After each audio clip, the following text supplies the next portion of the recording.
Gracias a la Fundación y sobre todo gracias a quienes habéis venido hoy aquí presencialmente y sobre todo a quienes estáis también conectados, porque es que no esperaba yo esta recepción y tanta afluencia de público, tal día como hoy, encima con la amenaza de lluvia que hay, lo que va a pasar. Así que bueno, espero que lo paséis bien. Lo que decía Ángel Luis, a ver, yo cuando me dijeron da la charla, que tú eres un experto, yo decía, bueno, experto, vale, experto pero no tanto.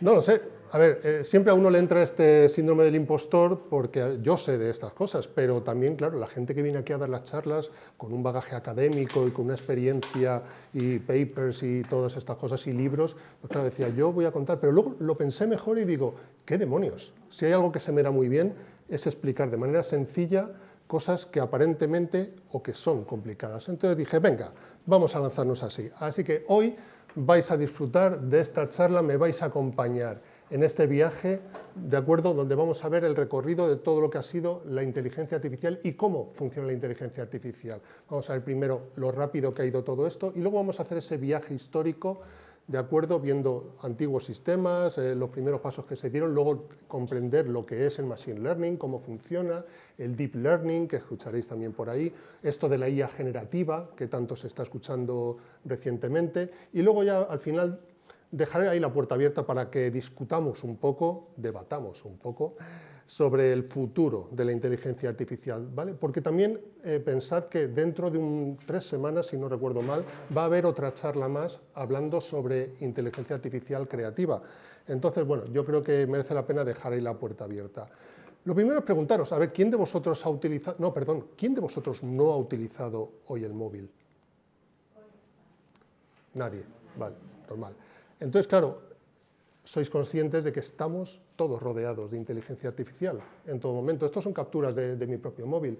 Agarre yo, mi galería de fotos, ahí pues coge las fotos del gato y le define ahí dos álbumes y lo llama Gatitud, un amigo peludo, yo qué sé. Entonces, hay una inteligencia artificial que se ha encargado de clasificar mis fotos. Hay una inteligencia artificial que me ha guiado para venir aquí ahora. Hay una inteligencia artificial que me hace las recomendaciones de las películas, de las series, en las distintas plataformas de streaming o de música.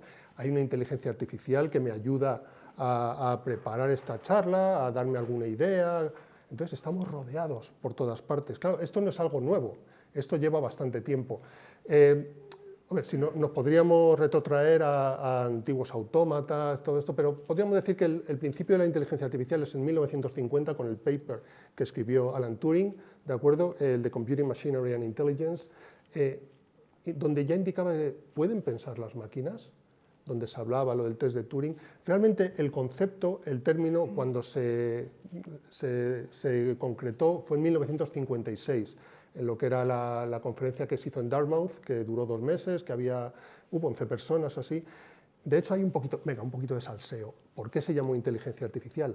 Pues bueno, todo esto venía ya en aquellos años, ya existía una rama de la matemática y de la ciencia que era la cibernética.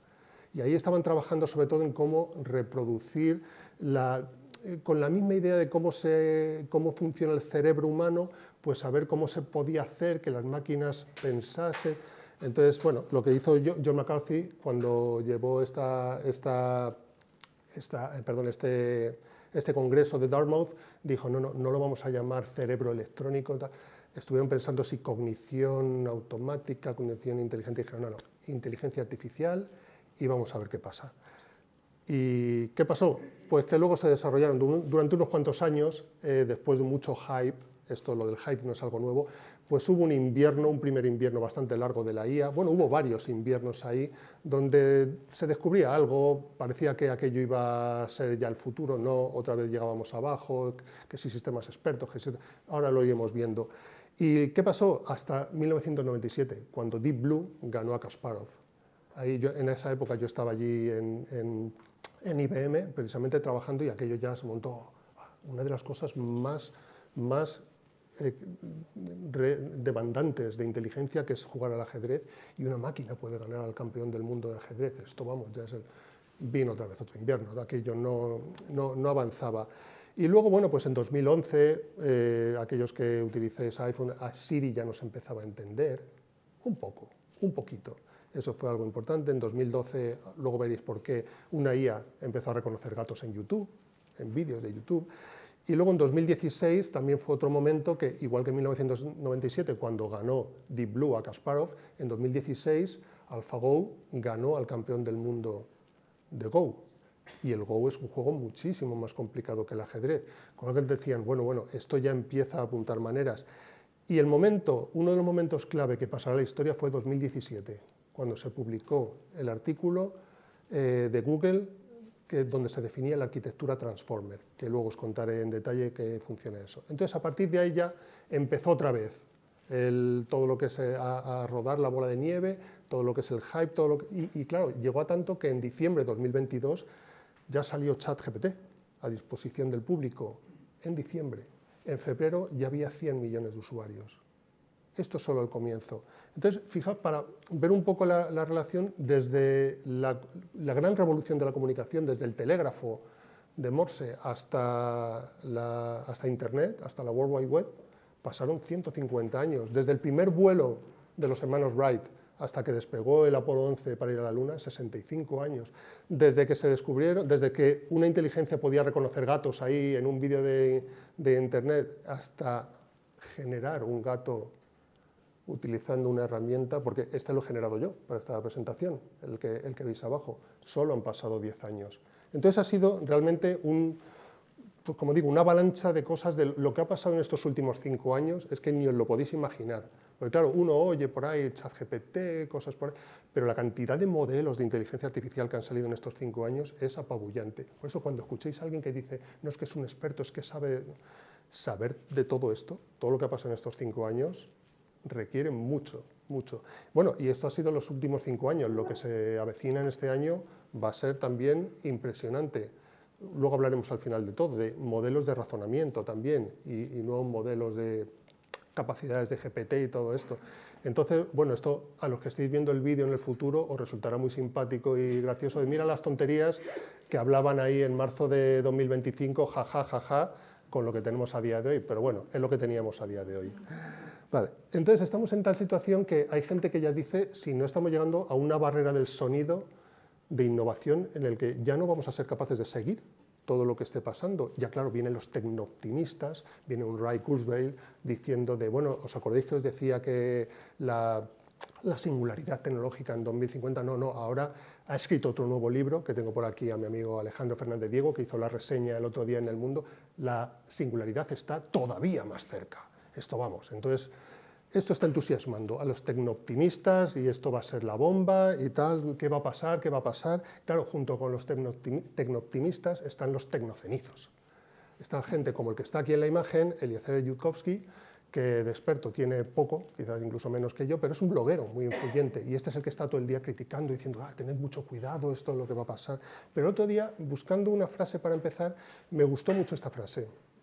Y es verdad que el mayor peligro que tiene la inteligencia artificial es que la gente cree demasiado rápido que sabe de qué va, que lo entiende. Entonces dije, mira, voy a tomar este hilo y hoy voy a ayudar a todos los amigos que están aquí en la sala y a los que estáis conectados por Zoom y a los que estáis viendo el vídeo en el futuro, espero que no muy lejano, a entender qué es esto de la inteligencia artificial, a convertiros en expertos, un poco como soy yo. Entonces, venga, comencemos un poco desde el principio. ¿Qué ha pasado? ¿Cómo comenzamos todo esto? Pues esto comenzó con... bueno, la imagen obviamente está hecha con inteligencia artificial. Todas las imágenes que veáis por aquí, hay alguna imagen libre de derechos y fotografía. Bueno, las fotografías quizás también sean de inteligencia artificial. Eso ya veremos después. Pero bueno, ¿cómo comenzó todo esto? Pues comenzó con algo que se llamaba sistemas expertos. Entonces, ya sabéis, hoy os lo voy a explicar de una manera muy sencillita. Un sistema experto es un sistema donde le estás dando, como un cocinero, le estás dando todas las recetas de cómo tiene que hacer todas las cosas. ¿Vale? Pues si el aceite está a esta temperatura, si humea, si el huevo no sé qué, si las sartenes de teflón. Entonces al final tú lo que haces es, representas todo esto de una manera, con un motor de inferencia donde vas a decir, oye, que puede estar basado en reglas, o puede estar basado en casos, o en motores o en redes bayesianas o en sistemas difusos, que ahora veremos en detalle. Pero la cuestión es que al final tú le estás dando una entrada y él tiene las instrucciones para seguir adelante. Entonces, esto tuvo mucho boom en los años 60, 70, pero se siguen utilizando y luego ya veréis al final cómo se ha recuperado el concepto en gran medida.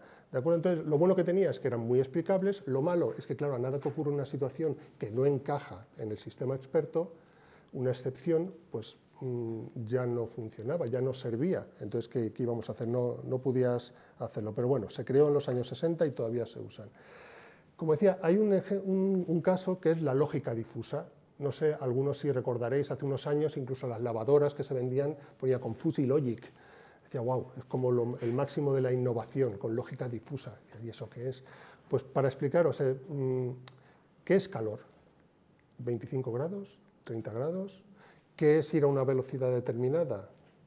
Vosotros imaginad que activáis el sistema de crucero, de velocidad de crucero este del coche, claro, ¿qué va haciendo? Va acelerando y va frenando inmediatamente, porque claro, lo he puesto a 90, claro, a nada que va a 90,1, ya frena, no, espera, va a 89, acelera, no, va suave. ¿Por qué va suave? Porque realmente todo esto lo que trabaja es con conjuntos difusos. No va con unos valores predeterminados, sino que hace todo lo que es un modelo de experto girando alrededor de lo que es una lógica difusa. Esos conjuntos difusos, al final lo que haces es coges unos valores, los conviertes en difusos, aplicas unos algoritmos y unas reglas, unos operadores lógicos difusos y luego ya lo devuelves a lo que son los valores originales, ¿de acuerdo? Entonces, bueno, lo bueno que tiene esto es que permite eso, manejar una información parcial, no tiene por qué ser unos valores precisos. Y como os decía, pues el ejemplo, lo de control de la velocidad del coche, el control de crucero, las lavadoras inteligentes, los sistemas de calefacción para mantener, no se están encendiendo, apagando continuamente, tiene un rango en el cual va manejando. De acuerdo, otros sistemas, los algoritmos genéticos, por ejemplo, también es un clásico. Los algoritmos genéticos funcionan un poco, pues eso, como la selección natural, como el modelo de Darwin. Al final tú tienes un conjunto de soluciones, como cromosomas, ¿de acuerdo? Y entonces eso, haces esa representación y aplicas lo que es el teorema del esquema estaba mirando, fue John Holland, el que lo inventó en 1975. Entonces tú lo que vas tomando es esas soluciones, ¿de acuerdo? Ves cuáles funcionan, intercambias cromosomas, llevas a cabo mutaciones, ves cuáles de esas soluciones siguen progresando, y entonces al fin y al cabo va avanzando pues como un sistema evolutivo, se va desarrollando la solución. ¿Qué pasa? El problema que tenían estos, y que siguen teniendo, aunque se siguen utilizando mucho, es que hay veces que llegan a una convergencia prematura, es como aquello de ya no evoluciona más, cuando debería seguir evolucionando. Y al cabo nos pasa un poco como a la especie del Homo sapiens, que ya no hay más desarrollo. Pero bueno, puede requerir un poquito de ensayo y error, pero siguen utilizándose. ¿De acuerdo? Luego, el siguiente, lo de la optimización de rutas, como dice su propio nombre, se utiliza mucho en los sistemas de grafos y con las aristas para ver cómo hacer un sistema de recorrido optimizado. Entonces aquí los principales algoritmos eran el algoritmo de Dijkstra, que este fue, ¿de qué año era? Del 59, ¿de acuerdo? Que lo malo que tenía era que necesitaba recorrer todos los recorridos posibles para ir de un nodo al otro, tal, y entonces, bueno, requería mucho cálculo, mucha computación y era muy pesado. Luego, en el 68, el algoritmo A estrella, este sí que utilizaba ya, porque ahí ya sabías cuál era el destino y entonces podía optimizar mejor el camino para ir del origen al destino, por cualquiera de los recorridos, se hacía una optimización. Pero vamos, no es que sea uno mejor o peor, el uno viene bien cuando no sabes hacia dónde vas y hay que explorar todos los caminos, y el otro viene mejor cuando sabes hacia dónde quieres ir y quieres optimizar esos caminos. Bueno, hay otros algoritmos también de esto de rutas, pero tampoco os quiero aburrir, porque estos eran... Entonces, bueno, las estrategias estas de optimización pueden ser así, exactas, heurísticas, metaheurísticas, pero como digo, no me enrollo. Y luego hay algoritmos de juegos y estrategia, por ejemplo, el Minimax, que se utiliza... Entonces, ahí se utiliza sobre todo para escenarios de juegos de suma cero, donde lo que gana un jugador lo pierde el otro jugador. Entonces ahí es donde se van haciendo todos esos cálculos del modelo del Minimax. Sí que conviene hacer un podado de las soluciones, lo que se llama el alfabeta pruning de las soluciones, para que converjan en un momento dado y se solucionen. Entonces, bueno, aunque he puesto ahí la imagen, no es exactamente así. Cuando Deep Blue ganó a Kasparov, no estaba utilizando exactamente este mismo algoritmo, pero algo parecido. Realmente Deep Blue era utilización de fuerza bruta, 200 millones de posiciones por segundo, pero sí que se estaba metiendo información experta se estaba metiendo una base de datos de conocimiento de finales que ya estaban precalculados y se metían también heurísticas de ajedrez avanzada, que por eso había jugadores de ajedrez allí expertos que estaban metiendo todo esto. Pero bueno, todo esto son cosas que siguen funcionando y de hecho mucho de esto también se sigue utilizando cuando AlphaGo ganó a Lee Sedol el campeón mundial de Go. Entonces, claro, todo esto está muy bien, pero si os dais cuenta, el problema que tenía era que teníamos que definir todas las reglas. Había que definir las reglas, cualquier cosa que se saliera y era una excepción ya no funcionaba, había que reprogramar lo que eran estos algoritmos. Entonces, en un momento dado fue aquello de, oye, ¿por qué no hacemos que las máquinas aprendan por sí mismas? Y ahí fue donde surgió el tema del machine learning. ¿De acuerdo? Entonces, os voy a explicar los 3 modelos de aprendizaje que hay de machine learning, que es el aprendizaje supervisado, el no supervisado y el aprendizaje por refuerzo, al final. Entonces, el aprendizaje supervisado, más sencillo, no os lo podía explicar, ¿vale? Así que espero que vayan. Imaginaos que es eso, que es como un niño al que le das un montón de tarjetas donde está etiquetado claramente qué es cada cosa, y con eso le entrenas. Tú le das muchas fotografías de naranjas, le dices que son naranjas, muchas fotografías de manzana, le dices que son manzanas, y entonces luego le vas enseñando fotografías. ¿Esto qué es? Y él dice, es una naranja. Y tú le dices, sí, has acertado. Entonces eso refuerza lo que tiene, ¿de acuerdo? Entonces, pero lo importante de aquí es sobre todo eso, que está etiquetado. Aquí voy a hacer una pequeña pausa porque hay mucha gente que se piensa que la IA les va a arreglar, o el Machine Learning les va a arreglar sus problemas que tienen en la organización, en la empresa, cuando el problema que lo tienen en sus datos, en sus documentos. Si los datos que tienes en tu empresa no están bien organizados, no están bien etiquetados, no tienen los atributos correctos, por mucho que creas que le puedas meter ahí una inteligencia artificial que te arregle la vida, no lo va a resolver. Y lo mismo pasa con los datos si están sesgados. Si los datos ya tienen un sesgo de cualquier tipo que van hacia un lado o hacia otro, no va a resolver el problema de los datos que tengas. Entonces, lo importante de todos los modelos de inteligencia artificial es eso, es los datos de los que estés partiendo. Bueno, muy bien, pues os voy a explicar los algoritmos que hay, los modelos de aprendizaje de Machine Learning de modelos supervisados. Voy a empezar por lo más sencillo del mundo, lo que es modelos de clasificación y de regresión estadística, una regresión lineal. Ahí os pongo el ejemplo, imaginad que obviamente no es así, imaginad que los precios de las casas dependiesen solamente de sus metros cuadrados. Entonces tú sabes que, bueno, que puede haber unas pequeñas variaciones quizás en algún lado, pero sabes que más o menos hay una progresión ahí por el tamaño de la casa, pues bueno, eso es lo que vale. Eso es una regresión lineal. ¿Qué pasa? Que luego hay muchos más factores, entonces hay veces que no es una regresión simple, sino que es múltiple y tienes que ajustar por unos mínimos cuadrados, otras cosas, ¿de acuerdo? Pero ese es el modelo de regresión. Ahora vamos a ir viendo con ejemplos. Otro modelo de regresión es la regresión logística. La regresión, lo que es la lineal, funciona muy bien con variables cuantitativas. Cuando hablamos de variables cualitativas, lo suyo es mejor utilizar regresión logística. Entonces, ahí, en ese caso lo que utilizas es una función sigmoide, bueno, no me voy a complicar, pero tienes en cuenta otra serie de factores. El ejemplo es eso, lo que pongo, de una enfermedad coronaria. Realmente entran factores como de ¿fumas o no fumas? Pero ¿cuánto fumas? ¿Haces ejercicio? ¿No lo haces? ¿Cuánto ejercicio? ¿Cuál es tu alimentación? Entonces, al final hay muchos factores ahí que son más cualitativos que cuantitativos. Entonces, la unión de todas esas cosas te da soluciones de regresión logística que te permiten ajustar y poder sacar unos resultados, ¿de acuerdo? Vale, vamos a... Como decía, os voy a ir poniendo ejemplo, y el mismo ejemplo casi siempre, de cómo utilizaríamos esto, por ejemplo, para decir, oye, pues si yo tengo una regresión lineal, pues donde tengo naranjas, y las voy poniendo por peso pues, y por tamaño, pues oye, si yo tengo una naranja y su diámetro es no sé cuánto va a pesar? Parece bastante evidente, ¿no? Este es un ejemplo muy tonto de lo que es una regresión, en este caso lineal. Otro algoritmo de Machine Learning supervisado, lo que es la clasificación por cercanía, que se llama el K-Nearest Neighbors. La K lo que define es qué número de eventos, qué número de ejemplos tengo que encontrarme a una distancia determinada. Como lo veis ahí, yo digo, oye, si yo quiero buscar una presencia, un evento, pues de eso que está ahí verde, pues ¿qué va a ser? Pues un gato, seguramente, lo que tenga, porque es lo que tengo más cerca.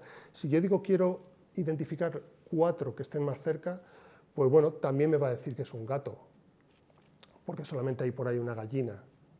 Entonces, este es un algoritmo que se utiliza mucho, está muy bien, pero claro, tiene el problema de que si eliges un K demasiado pequeño, pues lo mismo lo estás reduciendo demasiado, lo estás haciendo lo que se llama el overfitting, pero si haces un K demasiado grande, dices, no, cuenta a ver el 50 o 100, los que hay alrededor, pues claro, lo mismo te encuentras con que dices, bueno, pues es que hay 50 gatos, hay 49 gallinas, lo mismo era una gallina, que estaba por ahí cerca. Entonces hay que tener cuidado con este algoritmo, ¿de acuerdo? Para lo que es Lo bueno que tiene también es que es lo que se llama de aprendizaje perezoso. No tienes que hacer todo un entrenamiento completo desde el principio, porque él solo va aprendiendo según le vas dando todos estos ejemplos. Muy bien. Entonces, es lo que os decía, el ejemplo con lo de las manzanas y las naranjas. Si yo le doy K2, pues va a decir lo que hay verde ahí, seguramente que sea una manzana. Pero claro, si le doy K igual a 3, pues me va a decir, pues posiblemente que sea una naranja. Entonces hay que jugar con esos aspectos, con esos valores. Claro, ¿qué ocurre con estas cosas? Que como veíamos con la regresión lineal o múltiple, al final tú puedes separar, puedes hacer una función que te separe, que te deja muy claro cómo está creciendo eso, pero ¿qué pasa cuando las muestras están mezcladas?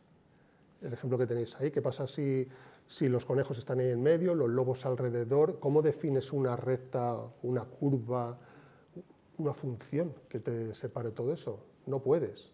Entonces, para eso, lo que se utiliza es otro sistema, otro mecanismo, que es los Support Vector Machines, SVM, que aquí lo que haces es plegar el espacio.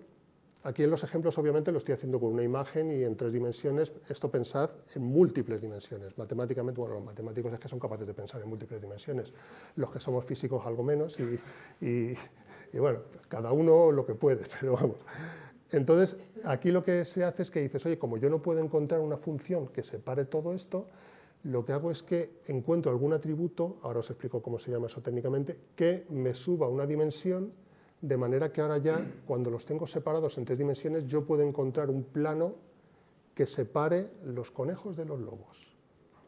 La idea es que ese plano, esa función que me hace esa separación se llama función kernel, no tiene por qué ser un plano recto, puede ser una función kernel sigmoidal o polinómica de varios tipos, pero la cuestión es que separe claramente esos 2 conjuntos lo más posible. Luego hay una cosa, bueno, no voy a andar explicando los vectores de soporte, de manera que sea lo más fácil posible cuando aparezca una nueva instancia de estos elementos, identificar si está por encima del plano o por debajo del plano. Con el ejemplo que os estaba diciendo todo el rato, eso, las manzanas, las naranjas. Yo tengo manzanas naranjas, no sé, obviamente esa curva que está ahí abajo no es muy difícil de implementar matemáticamente.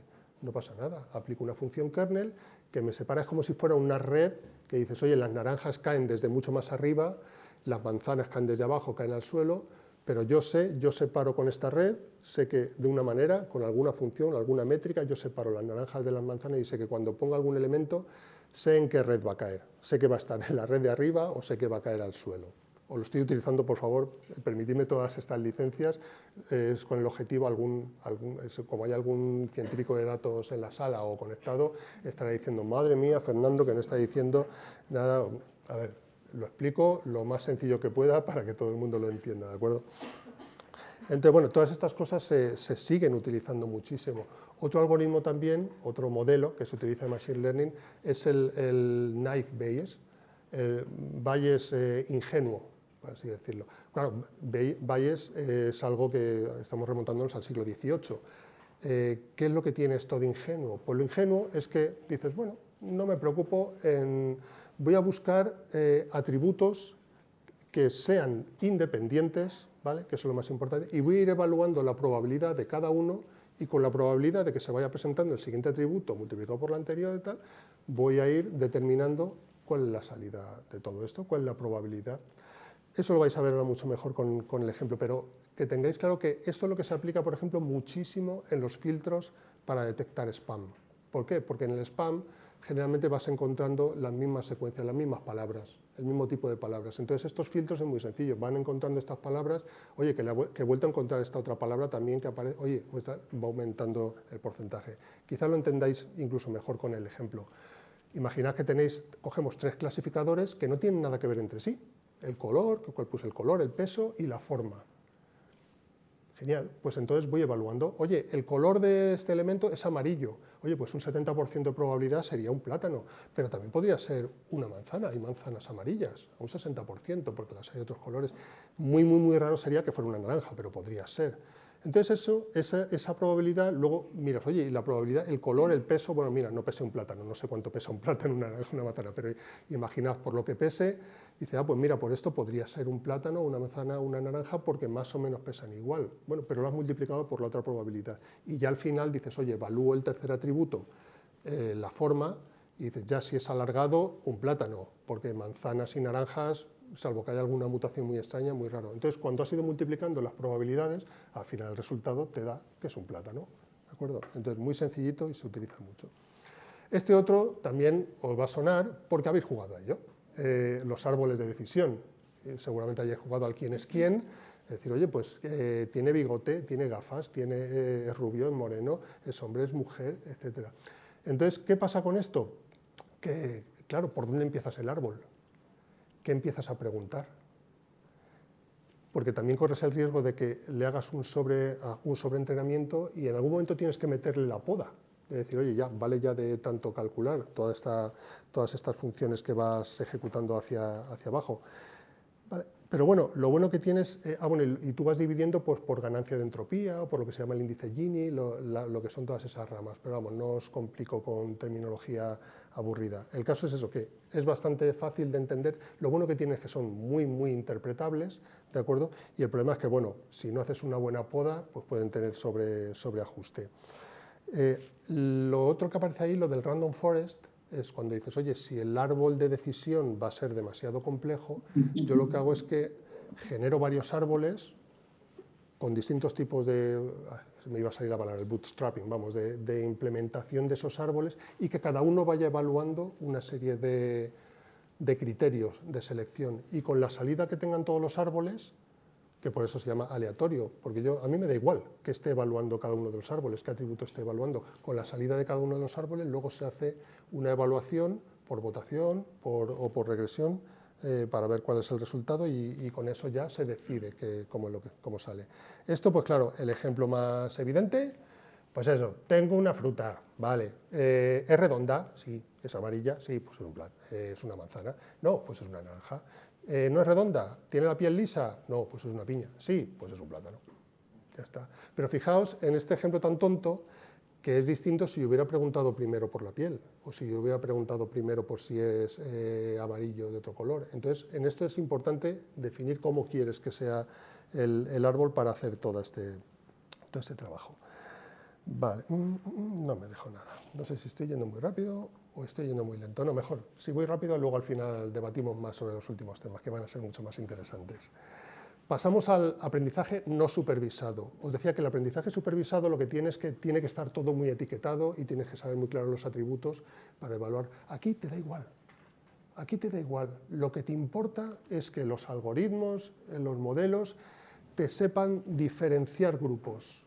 ¿Qué significan esos grupos? Da igual en muchos de los casos. ¿De acuerdo? Entonces, tú ahí le vas entrenando, le vas dando al modelo y el modelo pues simplemente dice, pues bueno, esto era el grupo 1, esto es del grupo 2, del grupo 3 y ya está. No hace falta, tú no le supervisas de que, oye, lo ha hecho bien, ¿no? Él lo va separando. De manera que luego cuando le presentas algo va a decir, pues esto es del grupo 1.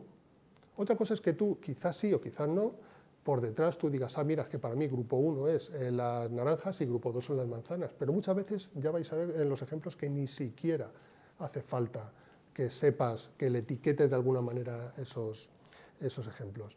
Entonces, modelos de aprendizaje no supervisado, pues está el agrupamiento jerárquico. Y ahora vais a ver cuando os doy el ejemplo. Hay dos tipos. Hay el aglomerativo, que es que tomas cada uno de los elementos, inicialmente lo defines como un grupo y luego los vas agrupando por características. por cercanía en cuanto a características. Cuando estoy hablando de cercanía, pensad que siempre que no estoy hablando solamente de distancias euclídeas, sino también de distancias entre atributos, de cualquier tipo de métrica. ¿De acuerdo? Entonces, tú vas tomando elementos y vas agrupando por una serie de características y también cortas en algún momento. Ejemplo de esto, cuando vais a cualquier web y estáis comprando algo, ¿verdad que os dice, estáis comprando libros y os dice, quizás te interesaría comprar este otro libro? ¿Por qué piensa que este libro te podría interesar? Pues porque por tu perfil, él al principio no sabe de qué van, ni sabe de qué van los libros. Él sabe que tienen unas características determinadas, entonces va agrupando, y en un momento dado dice, a este perfil le podrían interesar estos tipos de libros o estas categorías. Cortas en algún momento para ofrecer. Esto es algo muy típico en todo lo que son los modelos de todo este clustering, todo este agrupamiento. ¿De acuerdo? Y luego el otro modelo, que es el divisivo, este es el típico que se utiliza en la segmentación de marketing o en las segmentaciones de personas. Tú dices, oye, pues yo tomo a todos los españoles y los separo y hago una segmentación pues, por comunidad autónoma y luego dentro de comunidad autónoma por provincia de no sé qué. Bueno, entonces tú vas haciendo una segmentación de la misma manera hasta que tienes el grupo para lo que tú necesitas organizar. Otro ejemplo, bueno, el ejemplo de lo que decía con las frutas, pues tú podrías decir una aproximación aglomerativa, cada fruta es un grupo y tú la vas agrupando pues, bueno, por color de la pulpa, por tipo de piel, por acidez, por lo que sea, y al final, si tú lo que quieres es recomendar una fruta a una persona, pues tú en un momento dado cortarás y le ofrecerás algo que se ajuste a lo que le gusta. O la aproximación divisiva, pues lo típico, esto es en un dendrograma normal, como los árboles estos evolutivos, yo voy bajando, no es como el árbol de decisión, aquí no es que vaya decidiendo si es esto o lo otro, no, estos son agrupaciones. Yo voy separando las agrupaciones por un criterio o por otro, ¿de acuerdo? Dependiendo del caso de uso. Vale, el agrupamiento por cercanía, los K-means. Este es uno de los que más se utiliza a día de hoy. Esto, a ver, cuando pensé cómo explicarlo, la verdad es que no se me ocurría muy bien, así que pensé, digo, bueno, imaginad que es una frutería, en la frutería tenéis toda la fruta metidas en una cesta, bueno, imaginad que las cestas se rompieran, imaginad que toda la fruta cayera al suelo. ¿Cómo haríais que un algoritmo, que algo que no sabe de nada, cómo separaría esos grupos de fruta? ¿Cuántos tenéis? Entonces aquí en este caso la K significa que tú a priori lo único que le estableces es va a haber tantos grupos. Va a haber 2 grupos, va a haber 5 grupos, ¿de acuerdo? Y lo de means es porque al principio, ahora lo vais a ver mucho más claro con el ejemplo, es porque le dices, oye, busca la distancia media, el promedio, que bueno, puede ser la distancia mínima, la distancia máxima, ¿de acuerdo? ¿Cuál era? Tenía por aquí todos los tipos. No pasa nada. Entre los grupos para saber si están separados o no. Lo dicho, os lo voy a explicar mucho más fácil con el ejemplo. Lo veis bien ahí en la pantalla, vosotros y vosotros aquí. Imaginad que hay 2 grupos. Claro, vosotros que sois muy listos, que sois seres humanos, pues ya veis ahí claramente que hay 2 grupos y cómo están repartidos, ¿no? Pero el algoritmo no tiene ni idea. Tú al algoritmo lo único que le dices es, ahí hay 2 grupos. Entonces, aleatoriamente le pone los centros en cualquier lado. Un centro está ahí en esa parte de arriba, el otro en la parte inferior derecha, en la caja B. Entonces, ¿qué hace el algoritmo? Lo que hace es que pone todos los que están más cerca del punto de la izquierda, asume que pertenecen a ese grupo, los que están a la derecha asume que pertenecen, los que están más cerca, lo que os decía, por distancia. Y una vez que están así divididos, dice ahora, espérate, voy a recalcular el centro. Voy a recalcular el centro por el promedio de lo que es ese grupo. Entonces ahí es donde se desplaza esas X, como veis en la cajita D, la de abajo a la izquierda, se desplazan esos centros y dices, mira, ahora ya he desplazado por ese peso. ¿Qué es lo siguiente? Y dices, espera, pero ahora ya no tengo ya no están los mismos puntos rojos y azules tan cerca de este centro. Ahora vuelvo a recalcular la cercanía. Y ahora tengo unos puntos que antes eran azules, pasan a ser rojos, unos puntos que eran rojos pasan a ser azules, ¿vale? Y los separas y vuelves otra vez a recalcular el centro en función del peso, de la media de lo que tiene ahí. Entonces, este proceso se va repitiendo iterativamente hasta que ya el centro ya no se mueve. Entonces ahí es donde dices, vale, ya está, estos son los 2 grupos.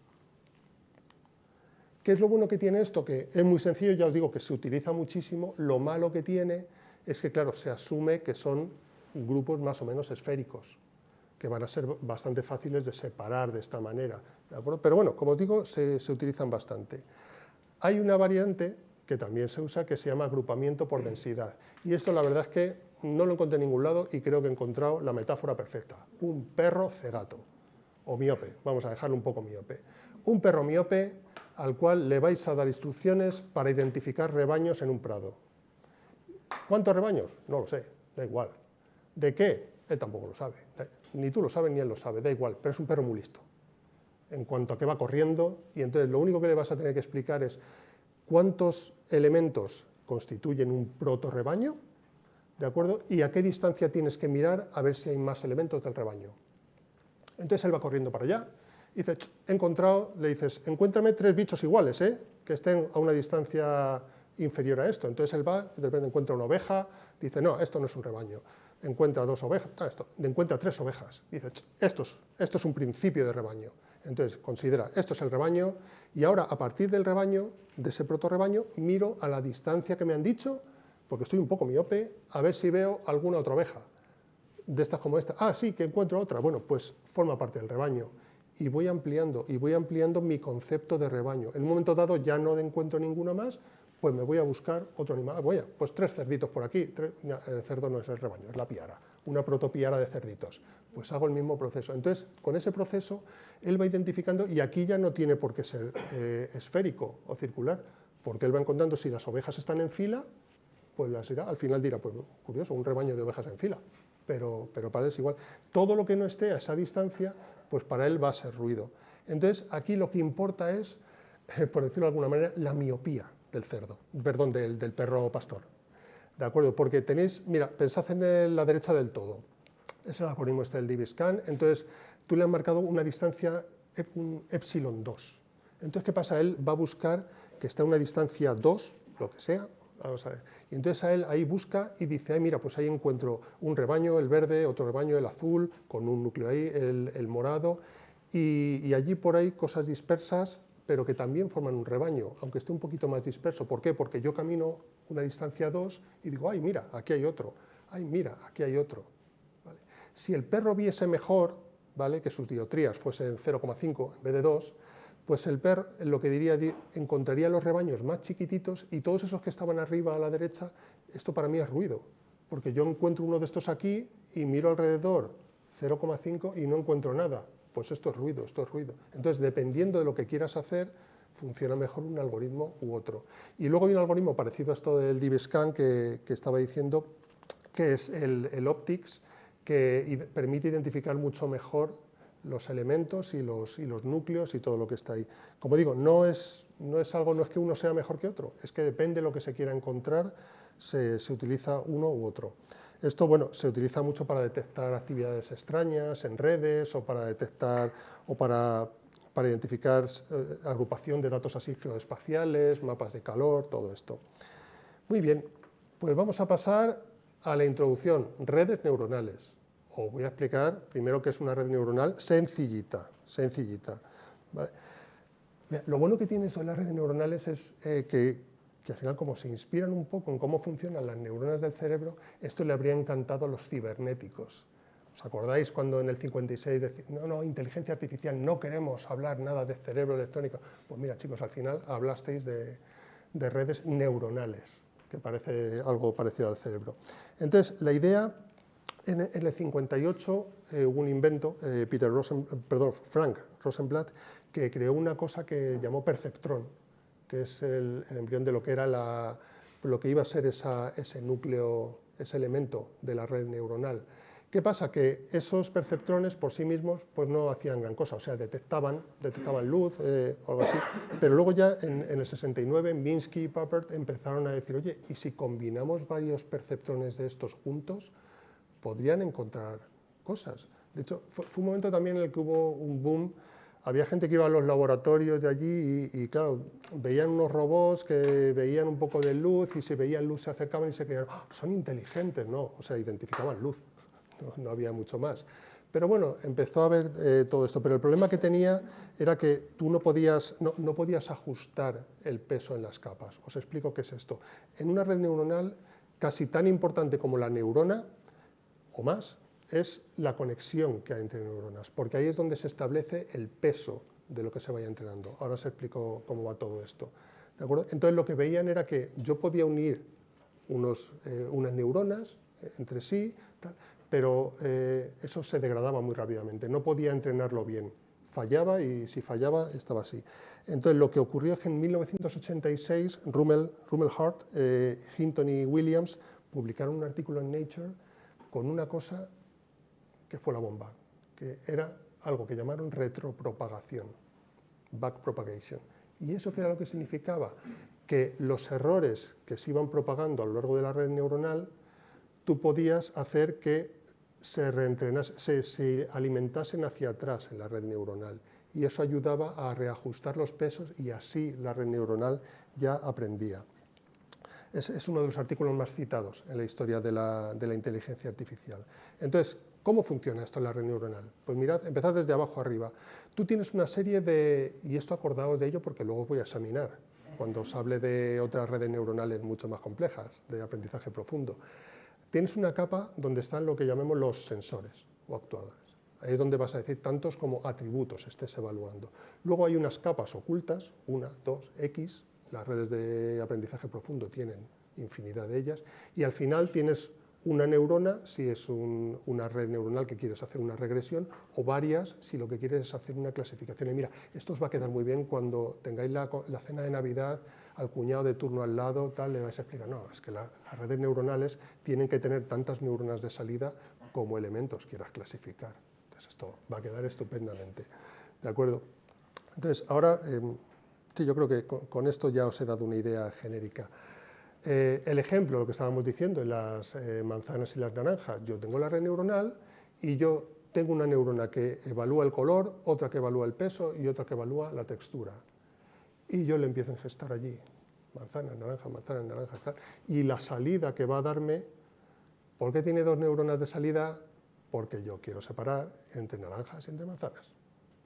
Así de simple, ¿de acuerdo?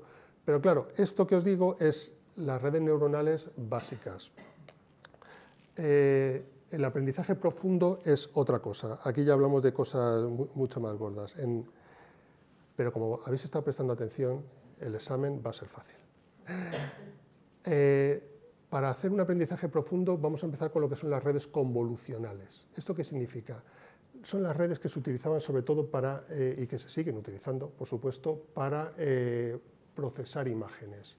Entonces, esto, el primero que lo inventó Kunihiko Fukushima, siempre me olvido del nombre, Kunihiko Fukushima, en 1980 generó la idea y la llamó un nombre precioso, que a mí me encanta, neocognitron. Pero bueno, el problema que tenía aquello es que no funcionó muy bien y el que realmente lo inventó esto fue Yann LeCun. Yann LeCun en el 89, ¿vale? Yann LeCun es ahora el responsable de inteligencia artificial de Meta. Entonces allí es donde introdujo el aprendizaje por retropropagación, lo que os estaba contando, y en el 1989 creó LeNet 5, que ya permitía identificar imágenes, ¿de acuerdo? Identificar caracteres en cheques bancarios o en, no me sale ahora, en códigos postales. Entonces esto fue la bomba. Claro, ¿esto cómo funciona?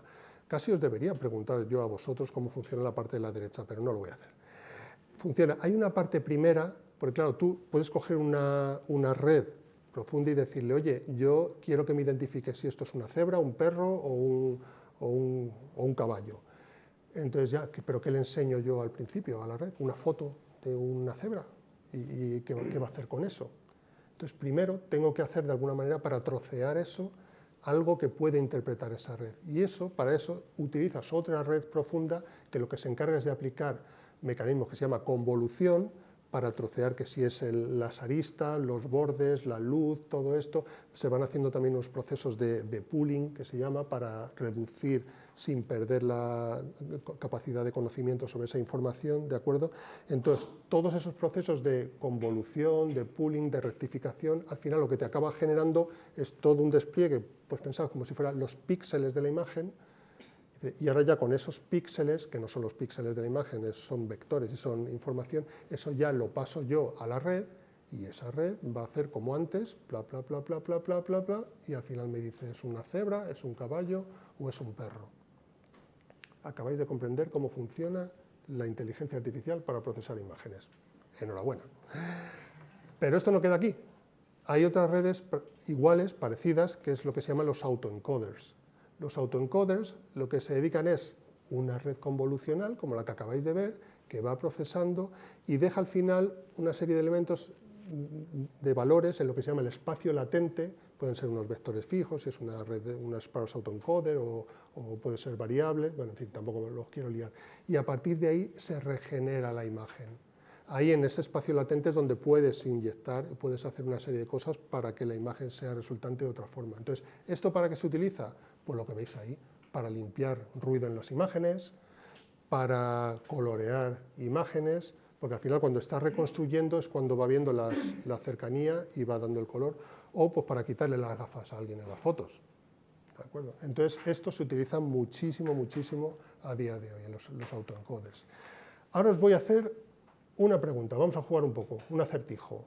Os voy a enseñar un montón de fotos de personas y lo que tenéis que adivinar, tenéis que detectar qué es lo que tienen en común todas estas personas. ¿Preparados?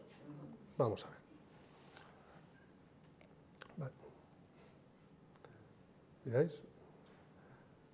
Hay personas mayores, jóvenes, niños, mujeres, sonríen, otros están serios, otros tienen gafas, otros no. ¿Qué tienen en común todas estas personas? Pelo. ¿Perdón? Pelo. Pelo. No he mirado si podría haber. Tenía que haber cogido al. Sonriendo todos. No, no, porque mira, el último ahí arriba a la izquierda no está sonriendo. Venga, os lo digo. No existe ninguno. No existen. Estas personas no existen. De hecho, os he puesto ahí la web, si queréis vais a ver, la web en inglés, thispersondoesnotexist.com. Cada vez que refrescáis la página, esa web, os enseña una foto de una persona que no existe. Es la bomba. Y esto, la verdad es que es hipnótico. O sea, yo hay veces que me he tirado minutos y minutos porque es como de, seguro que en algún momento veo a alguien conocido. No existen. ¿Y esto cómo se hace? Pues se hace con redes antagónicas, o GAN, Generative Antagonic Network. Lo que haces es el arte del engaño, como dices aquí. Tienes una red, me estoy adelantando un poco a lo del tema de la generación de imágenes, pero tienes una red que va generando imágenes y tú en un momento dado dices, oye, te enseño una imagen y te enseño otra imagen, ¿cuál de ellas es falsa? ¿Cuál de ellas no es de verdad? Entonces, claro, al principio es esta, pero va aprendiendo, le vas haciendo el entrenamiento, va aprendiendo la red a generar mejores y mejores y mejores hasta que llega un punto en el que el comparador dice, es que vale, ya te he engañado. Esta es la idea. Y sobre entrenar, hacer que todo esto vaya cada vez más, y se trata de engañar. No se trata de encontrar cuál es el error y cuál es la diferencia, no, se trata de que al final el resolutor, el que tiene que decidir esto es falso o esto es verdadero, piense que es una imagen verdadera. Os lo he explicado de una manera muy, muy sencilla, pero bueno, esto así es como funcionan las redes antagónicas. Las redes neuronales recurrentes, aquí no os he puesto ningún gráfico, es en todas estas capas que os decía, de capas de neuronas, es cuando haces que una neurona conecte con una capa anterior o consigo misma. ¿Queréis saber quién inventó esto? ¿Quién descubrió esto? Pues fue un tal Ramón y Cajal, en 1901. Fue el que detectó que había neuronas que se conectaban consigo mismas. Esto es broma, obviamente, ¿no? Realmente cuando se hizo esto de manera artificial fue en 1972 con Shunichi Amari, los nombres japoneses, perdonad, pero siempre. Pero aquí lo importante, de las personas más importantes de esto fue Hopfield en el 84, que fue el que definió todo lo que es estas funciones de activación y de retroalimentación a través de mecánica estadística. Ahora veréis por qué insisto con esto. Y luego entre el 83, eso fue en el 84, y al mismo tiempo entre el 83 y el 85, Geoffrey Hinton fue el que, junto con Terence Sheinovsky, perdón por el nombre, y David Ackley, desarrollaron una versión estocástica de esa red que llamaron la máquina de Boltzmann. Lo mismo a algunos os suena, ¿vale? La red de Hopfield, la máquina de Boltzmann, a esas dos personas a las que les han dado el premio Nobel de Física de este año pasado. O sea, habréis visto por ahí, se da el premio Nobel de Física a la inteligencia artificial, pues fue por eso, porque desarrollaron el embrión de lo que eran estas redes neuronales recurrentes utilizando principios de la física, de acuerdo, mecánica estadística y lo que era la versión estocástica de la red. Entonces, ¿cómo funcionan? Pues bueno, al final hay un mecanismo de estado oculto, y bueno, no me voy a enrollar más, porque si no, luego no digamos que hay variantes de cómo se hace esto con long short-term memory o con gated recurrent units, ¿no? Pero el objetivo es que pueda recordar, porque aquí uno de los problemas que tiene la red es lo que se llama el desvanecimiento del gradiente, que puede ir perdiendo ese recuerdo. Entonces hay que tener para que sea capaz de memorizar con algo de tiempo. Entonces vamos a pasar ya a lo último, lo de todo lo que hemos estado viendo hasta ahora eran inteligencias artificiales, métodos de machine learning y de deep learning discriminativos para separar en grupos. Ahora, ¿qué es lo que está el boom? Toda la gente está hablando de la IA generativa. Entonces, la IA, la discriminativa al final, como veis, era para decir, oye, esto es una naranja, esto es una manzana, o esto es del grupo 1, del grupo 2. Ahora no, ahora yo te entreno con una serie de datos y luego te digo, genérame una naranja. Y te genera la naranja, o te genera un texto, o lo que sea. Aquí lo más importante ha sido la revolución del lenguaje. Todo esto, voy a empezar primero por la parte del lenguaje. Tú ya no tienes que coger una red neuronal recurrente y entrenarla y sacar. No, tú ya partes de unos modelos fundacionales. Cuando oís hablar de que si OpenAI o Google, Gemini o no sé qué, esto lo que hacen es que entrenan alimentándose de un montón de fuentes de datos. No vamos a hablar ahora de lo ético o no ético, de dónde han sacado todos esos datos y toda esa información, porque hay veces que quizás no lo han hecho muy éticamente, pero bueno, o sí, porque por ejemplo en Japón sí que se considera que todo lo que sea entrenamiento de los modelos fundacionales no infringe el copyright, con lo cual, para entrenar, ¿vale? Pero bueno, lo que haces es que tienes el modelo fundacional y con eso el modelo fundacional ya es capaz de generar, de decir, bueno, pues una naranja es una fruta, queso en inglés se dice cheese, ¿vale? Me gusta el queso en inglés se dice I like cheese, ¿vale? ¿Y por qué ha dicho cheese y no ha dicho patata o cielo? ¿O se ha inventado lo que ha querido? Pues aquí entra en juego la última letra de GPT. ¿Habéis pensado cuando veis ChatGPT, GPT es generativo, pre-trained, porque está preentrenado, es ese modelo fundacional, y la T de Transformers. ¿Os acordáis que decía al principio en la historia, uno de los momentos, uno de los grandes hitos en la inteligencia artificial fue la publicación en 2017 de ese artículo, Attention is all you need. ¿Qué supuso esto? Un cambio radical en cuanto a la arquitectura de cómo procesar todo esto. Os lo voy a explicar de una manera muy gráfica. La verdad es que esta página, ¿verdad?, en el Financial Times, he sacado algunas imágenes de este artículo, una infografía, está en inglés, pero bueno, bastante ilustrativo. Si yo utilizase una red recurrente, yo podría procesar un texto, I have no interest in politics, o incluso traducirlo, pero claro, ¿qué pasa con esto? Pasa lo que ocurrió al principio cuando se hicieron traductores online, traductores automáticos, perdón, utilizando redes recurrentes. Uno de los casos más simpáticos fue hacer una traducción y retrotraducción del inglés al ruso al inglés, porque lo querían utilizar para temas diplomáticos. Pues le tradujeron, claro, los americanos ya sabéis cómo son, pues le dijeron, el espíritu es fuerte pero la carne es débil. Tradúcelo al ruso, tradúcelo de nuevo al inglés americano, que el resultado, el vodka está bueno, pero la carne está podrida.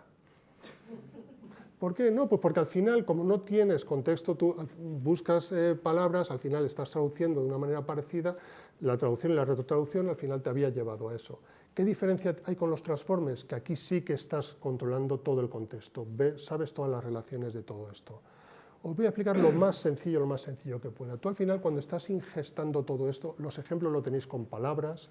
Realmente lo que funciona por debajo es algo que se llama tokens. Un token es la mitad de una palabra, 3/4 de una palabra, es una partición de una palabra, pero pensad en los ejemplos con palabras.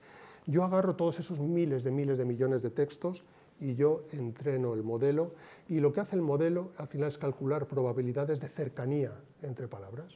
Entonces yo digo, oye, la palabra trabajo pues puede estar cerca del trabajo, atmósfera del trabajo, trabajo ruidoso, el trabajo ayer, pero trabajo y gaviota, pues quizá no están muy cerca. Entonces yo le asigno una probabilidad de que está un poco más lejos. Trabajo y perro, pues bueno, eso quizás está un poquito más cerca porque trabajamos como perros, yo qué sé. Pero todo esto, la cuestión es que todo, al final, con ese entrenamiento estás generando lo que se llaman embeddings en una base de datos que tú dices vectores, donde lo único que tienes son las probabilidades en la cercanía entre las palabras. Entonces, si veis ahí a la derecha, dices, oye, la palabra mar y océano, pues tienen un cierto parecido, en cuanto a que al final cuando se habla del mar o del océano suelen estar cerca de otra serie de conceptos y de palabras. Si piensas en fútbol americano o fútbol europeo, no tiene nada que ver con mar y océano, pero entre sí tienen un cierto parecido, y lo mismo entre yo y nosotros.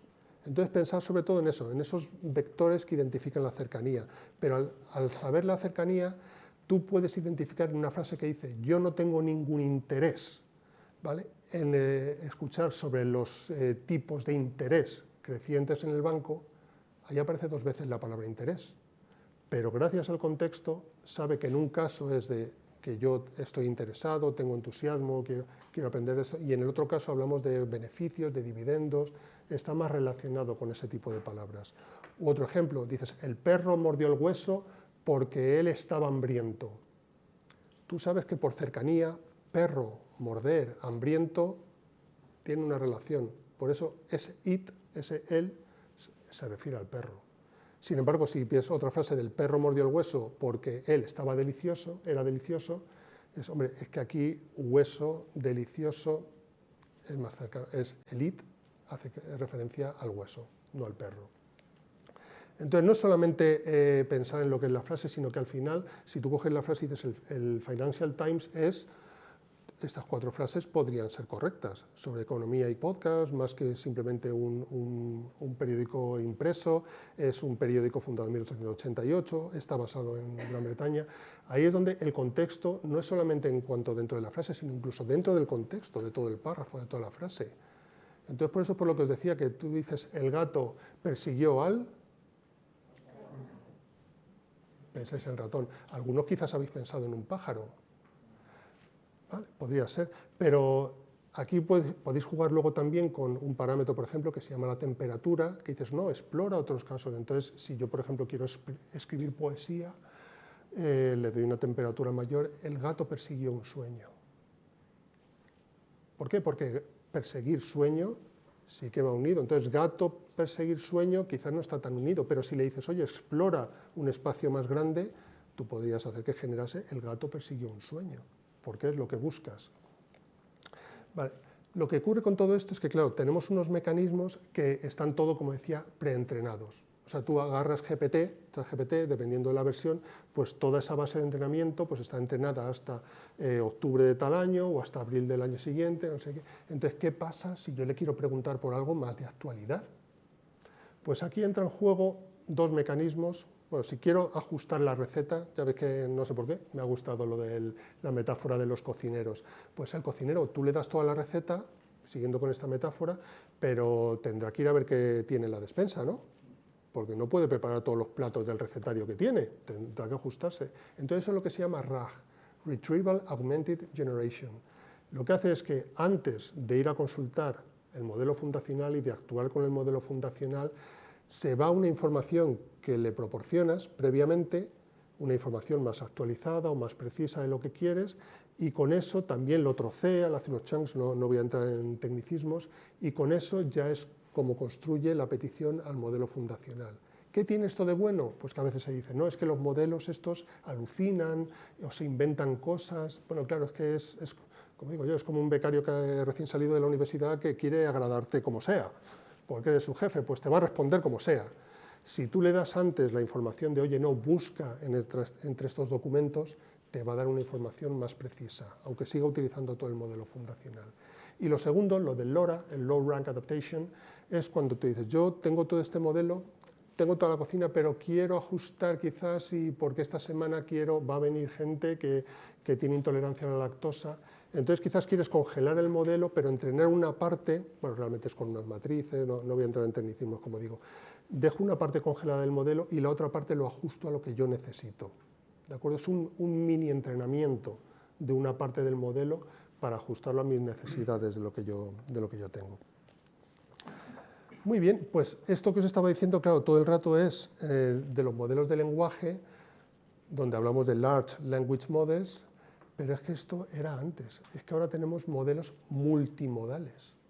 Modelos que tú le puedes pasar texto, vídeo, audio, imagen, lo que sea, y también que te pueden responder con varias imágenes. Entonces, uno de los ejemplos, de hecho, ya es bastante antiguo, lo mismo tiene un año. Haces la foto, una persona le hace la foto a ese cartel con todo lo de, y le dice, oye, hoy es miércoles, son las 4 de la tarde, ¿puedo aparcar? Respuesta inmediata, sí, puedes aparcar 1 hora. Porque como ahora ya sois expertos en inteligencia artificial, ¿qué ha utilizado para procesar la imagen? Una red convolucional. Pero también ha cogido el texto y lo ha procesado y ha combinado las dos cosas. ¿De acuerdo? O la imagen de la derecha, esta la hice yo, agarré una imagen, se la pasé a Midjourney y le digo, descríbeme esta imagen. ¡Pum! Inmediatamente. Es un fotograma del Resplandor donde aparece Jack Nicholson interpretando a Jack Torrance, hay gente detrás que está bebiendo, hay una persona que está mirándole en el mostrador, bla, bla, bla, bla, bla. Te describe una imagen. Entonces estos son procesos que hay, modelos que hay multimodales. Y os había dicho los 3 modelos de entrenamiento, de aprendizaje, supervisado, no supervisado y el último, por refuerzo. Entonces, esto es algo bastante sencillo, es como se entrena una mascota, al fin y al cabo. Le das una chuche o no le das nada, o como aprende un niño pequeño cuando está aprendiendo a andar. Que os dije, la fotografía esa no existe, esos niños no existen, es una imagen generada. Dije, ponme un bebé gateando por el suelo y un niño que está empezando a andar, y me generó esa imagen. No estaba mal. Entonces, al final, el niño aprende igual. Aprende, se cae, ve que tiene que...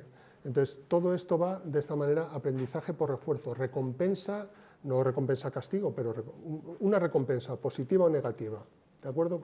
Cómo va aprendiendo. No voy a entrar en los tecnicismos de que son modelos de decisión de Markov o los temas de las políticas basadas en el Q-Learning y todo esto. Lo que importa es que va aprendiendo él solo, por refuerzo. Hay unos vídeos simpaticísimos. ¿Habéis visto vídeos estos de los robots de Boston Dynamics que van caminando, que al principio se caen? Pero eso es aprendizaje por refuerzo. Él va aprendiendo, él va aprendiendo. Y la imagen de la derecha es un poquito de trampa, porque realmente cuando Lee Sedol perdió, lo hizo contra AlphaGo. Pero luego hubo una variante de AlphaGo que se llamó AlphaGo 0, que ahí no la entrenaron, no le dijeron nada. Le dijeron, estas son las reglas del Go. Y se puso a jugar entre sí millones y millones y millones de partidas, hasta que se convirtió en una experta que era capaz de batir no ya a todos los jugadores humanos, sino incluso a su predecesora, a AlphaGo. Luego AlphaGo 0, luego se convierte en Alpha 0, ahora se utiliza, o sea, puede aprender a jugar al ajedrez, jugando consigo misma, puede aprender a plegar proteínas, AlphaFold, lo habréis oído. Entonces todo esto es aprendizaje por refuerzo, haces que compita entre sí mismo. Vale, pues venga, vamos a pasar a cosas un poquito más divertidas, aunque luego dentro de 3 semanas estará la otra charla que se hablará de la IA creativa. Que hoy no quería dejar sin hablar un poquito de cómo funciona la IA como artista. ¿Cómo pintan o cómo fotografían las máquinas? Bueno, lo que hacen es, aplican lo que se llama modelos de difusión. En los modelos de difusión lo que hacen es que todas las imágenes, todo lo que es el entrenamiento, le van metiendo ruidito, le van metiendo ruido. Lo he dicho, no os meto todo el rollo de se mete la imagen, le mete el ruido, luego compara por detrás. El caso es que le va metiendo ruido, hasta que llega un punto en el que lo de la derecha, para nosotros no es más que ruido. Para el motor que está entrenándose, eso es un gato. ¿De acuerdo? ¿Qué pasa? Que luego, a partir de todas las imágenes de ruido, no son imágenes, perdón, es que son vectores, pero bueno, por simplificar la explicación, a partir de todo ese ruido, luego cuando tú le explicas, dices, oye, genérame un gato, va agarrando y va deshaciendo ruido. Genera una imagen con ruido y le va quitando ruido, y lo que va haciendo es comparando, es lo que se llama el clip, la difusión guiada por texto, va comparando con el texto y con imágenes que definían ese texto. Lo estoy explicando un poco fatal, pero vamos, no sé si me entendéis. Para entrenar le vas metiendo ruido hasta que tienes todo con el ruido. con eso se entrena y luego para deconstruir le vas quitando ruido a la imagen y vas viendo si se parece a lo que le han pedido que genere. Entonces, la imagen aquella del principio que os enseñaba del gato, yo le digo, hazme una fotografía, primer plano de un gato con el fondo blanco, no sé qué. Entonces, él iba generando, y de hecho es que lo ves cuando se va haciendo el proceso, se va quitando el ruido y va viendo de que lo que va generando se parece a lo que me ha pedido. Sí, pues le sigo quitando un poquito más de ruido. ¿De acuerdo? Y ya llegamos a la parte divertida. Dije, pues bueno, vamos a ver, ¿puede hacer música? Vamos a probar, a ver si puede hacer música. Entonces le pido a ChatGPT, digo, venga, invéntate una letra de una canción, 2 estrofas y un estribillo sobre aprendizaje profundo y sobre inteligencia artificial. Y me escribe pues esta letra. A ver, no es para tirar cohetes, es bastante mala, pero bueno, si lo comparamos con algunas letras de reggaetones, yo creo que es bastante buena, ¿vale? Y entonces le digo, vale, agarro una inteligencia artificial, agarro Suno, y le digo simplemente, hazme una canción. No le dije ni, créame la de este estilo, ni de esta manera, le dije, hazme una canción. Y esto es lo que sacó.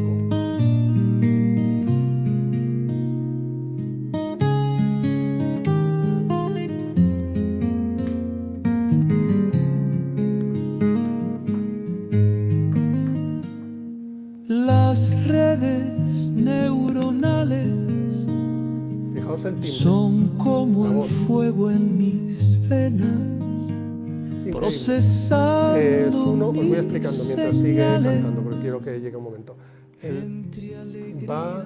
Hay 2 motores, lo que se sabe, porque tampoco han dado todos los detalles, pero utiliza 2 motores. Un motor que se llama Bark, que es el que hace la modulación de la voz, y hay otro motor que es Chill, que es el que se encarga de hacer la orquestación de la música. Pero fijaos cómo suena esa guitarra y fijaos cómo hace la modulación de la voz. Es bastante interesante. El aprendizaje profundo es como el pozo del querer. O sea, lo siento, los que vais a Operación Triunfo, lo siento por vosotros. Esto... O sea, puede romper. No, en serio, escuchando esto dije, ay, pues mira, luego después del solo de guitarra va a quitar un... Bueno, vamos a esperar un momentito, vamos a escuchar ese...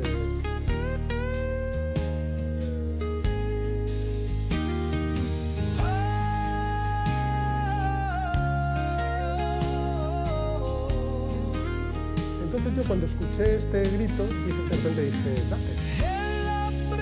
Voy a apagar.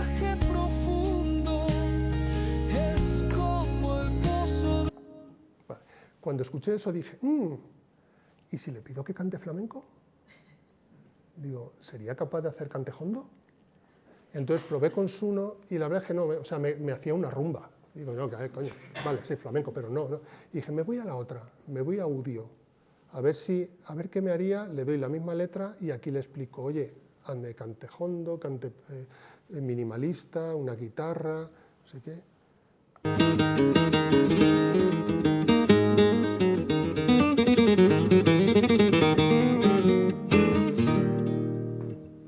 Bueno, lo clava, no es una bulería, no sigue el ritmo. Bueno, pero es creativo, está haciendo algo distinto. O queremos que repitan lo mismo que hacemos nosotros. ¿En qué quedamos? ¿Queremos creatividad o queremos que repitan exactamente lo que hay? Pero claro, yo digo, bueno, el punteo, ustedes a la guitarra introductoria no está mal. Y de repente llego y cuando a los 30 segundos así...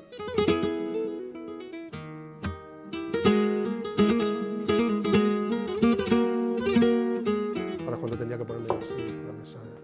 ¡Ay! Las redes neuronales son como el fuego en mis venas, procesando mis señales entre alegrías y penas.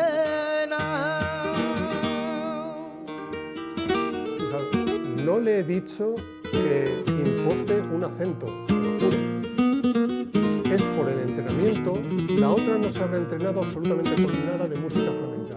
Esta está claro que sí que ha ingestado mucho de todo eso y sabe que cuando genere una voz tiene que adoptar esta prosodia.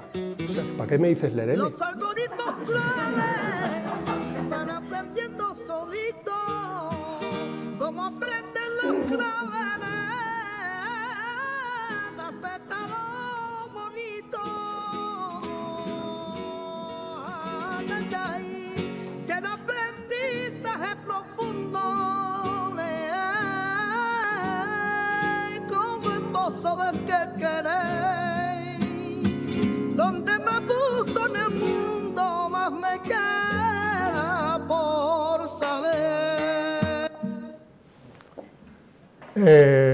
Obviamente le falta duende, no tiene arte, no lo sé qué va a pasar dentro de unos años con el Festival del Cante Jondo de las Minas, ¿no? Pero no, ahora, bromas aparte, fijaos lo que es capaz de hacer ya esta serie de motores. Y bueno, y Udio, el de la derecha, es una versión beta a día de hoy. Como os digo siempre, los que estéis viendo este vídeo dentro de un año diréis qué tonterías veían en marzo de 2025, esto ya es, pero esto es lo que tenemos a día de hoy. Vale, y ya para cerrar, lo último, 5 minutillos, hablemos de la IA pensante. Entonces, lo primero que os iba a comentar es algo que está también muy en boga ahora mismo, también es decir, oye, ¿cómo podemos hacer? Porque claro, tú le das a un modelo, está entrenado, hace una serie de cosas, pero no puede estar entrenado en absolutamente todo. Entonces, ¿por qué no haces lo que se llama una mixture of experts?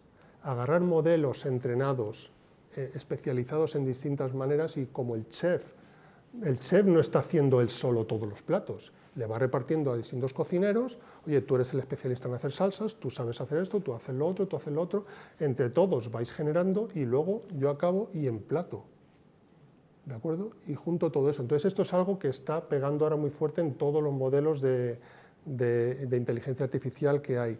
Y el otro, es decir, los agentes autónomos. No es ya que tú tienes que estar lanzando todo esto y revisando, no, es que ya queda programado y el agente autónomo va ejecutando, va viendo los resultados, va actuando en consecuencia y va reconduciendo lo que quiere hacer con modelos de Mixture of Experts o no. Entonces esto es bastante importante. Y podemos hablar de nuevos enfoques de razonamiento híbrido. ¿Qué pasa? Por ejemplo, ahora se está utilizando lo que os hablaba antes de los vectores esos y las separaciones, todo eso se llaman bases de datos vectoriales. Bueno, ahora se está utilizando mucho también grafos de conocimiento que ayudan a establecer modelos deductivos. ¿De acuerdo? Roma está en Italia, Italia está en Europa, entonces tú sabes que si algo está en Roma, algo es europeo. Llegas a conclusiones de deducción más fácilmente. Luego está aplicándose mucho también, se está trabajando en la lógica neurosimbólica, no solo en todo lo que son estas redes neuronales profundas, aprender, sino que estamos volviendo a aquellos tiempos antiguos de lo de los sistemas expertos y modelos de reglas, estamos llegando a hacer definiciones de lógica aplicadas para que no sea solamente modelos estocásticos. Hay gente que llama esto de, bueno, es que estos son loros probabilísticos, solo actúan basados en probabilidad. Ahora no, se está trabajando en modelos donde dices, hay una parte que trabaja sobre la probabilidad, pero hay otra parte que trabajas sobre modelos simbólicos, ¿de acuerdo? Y modelos de reglas. Y al final, bueno, lo que había puesto el título ahí arriba, no sé cuántos conocéis, Charles Sanders Peirce definió 3 modelos de aprendizaje: aprendizaje deductivo, aprendizaje inductivo y aprendizaje abductivo. ¿De acuerdo? Entonces, la inteligencia artificial puede deducir, eso no hay problema, puede inducir. Donde estaba el problema era en la abducción. La abducción es eso, no es lo de que se te lleven los extraterrestres, ¿no? El pensamiento abductivo es lo de si salimos ahora luego a la calle y el suelo está mojado, ha llovido. Pero si yo miro arriba y está totalmente despejado, es día, habrán regado. Es una manera, no estás deduciendo, estás abduciendo. ¿Cuáles son estás estableciendo hipótesis para ver todo esto? ¿Qué pasa? Que hasta hace muy poco, de nuevo, los del futuro os estaréis riendo de esto, hasta hace muy poco no podían razonar, no había modelos de razonamiento que fuesen capaces de establecer hipótesis. Ahora ya lo hacen. He estado recientemente probando los de OpenAI, el modelo O1, el O1 Pro, y además es que ves cómo establece hipótesis de razonamiento. El otro día le pedí, le di un texto encriptado y le dije, plantéame hipótesis de qué tipo de cifrado he utilizado para este texto. Y empieza a establecer hipótesis. Podría ser un mecanismo de sustitución, pero no lo es porque he aplicado esto, entonces voy a probar si es un mecanismo de desplazamiento, perdón, una encriptación por desplazamiento. Parece que sí, pero no del todo, entonces voy a probar una combinación de por desplazamiento y por sustitución. Parece que esto sí que me da un resultado factible, por lo tanto, el texto que me estabas pasando era este. Ha establecido unas hipótesis, las ha falsado, iba Popper. De hecho, hay un algoritmo, lo tenía por aquí, lo había apuntado, creo, que se llama Popper. O bueno, un modelo que está por ahí disponible, GitHub no, creo que no lo tenía por aquí apuntado, precisamente porque le plantea hipótesis, las falsa, hasta darte un resultado que encaje. Entonces, yo me acuerdo cuando hace un par de años analizábamos el libro de Erik Larsen, de El mito de la inteligencia artificial, Erik Larsen, una de las cosas que decía es: la inteligencia artificial no es inteligente, no razona, no piensa porque es incapaz de establecer procesos abductivos. Empieza a hacerlo. Y dices, bueno, pues no sé si llegaremos a, si eso va a suponer que ya estamos a punto de llegar a la inteligencia artificial general o no, pero estamos cerca. Entonces, claro, ¿qué es lo que nos queda? Quizás la empatía, la teoría de la mente. Ojo, que no es lo mismo. O sea, la teoría de la mente es imaginar lo que el otro siente. Entonces, a día de hoy, podemos pensar que las máquinas no lo tienen.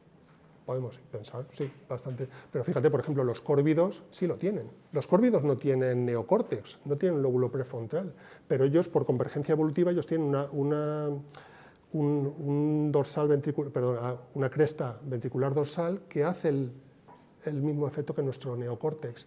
De manera que un córvido, un cuervo, una corneja de Nueva Caledonia, cuando va a ocultar comida, porque la guarda, piensa en el futuro, si ve que hay otra corneja cerca, por allí, disimula, hace que la guarda y se la lleva para otro sitio. Dice, bueno, está bien. Pero es que la corneja que está mirando, si ve que la otra se está dando cuenta, disimula que la está guardando. Entonces, a ver, a lo que voy con esto es que los córvidos, que decimos no son inteligentes, los córvidos tienen teoría de la mente, un embrión de teoría de la mente. Entonces, en algún momento, quizás, las inteligencias artificiales podrían empezar a desarrollarla o podrían empezar a simularla. Otra cosa es que tengan teoría de la mente real, empatía real, pero ¿y qué? ¿Importa mucho que la simulen si eso cumple la función para que la deseamos?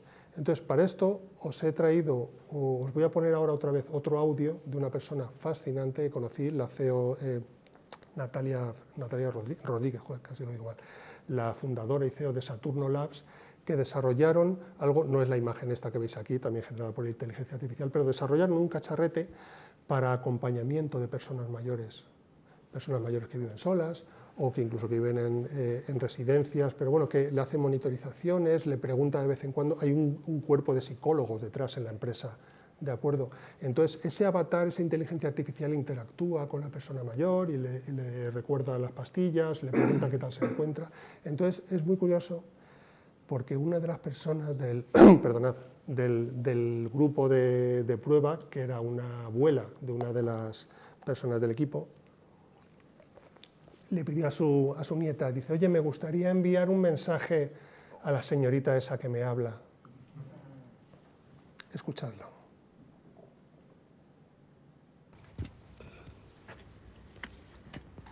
Buenos días, soy la abuela de Lucía.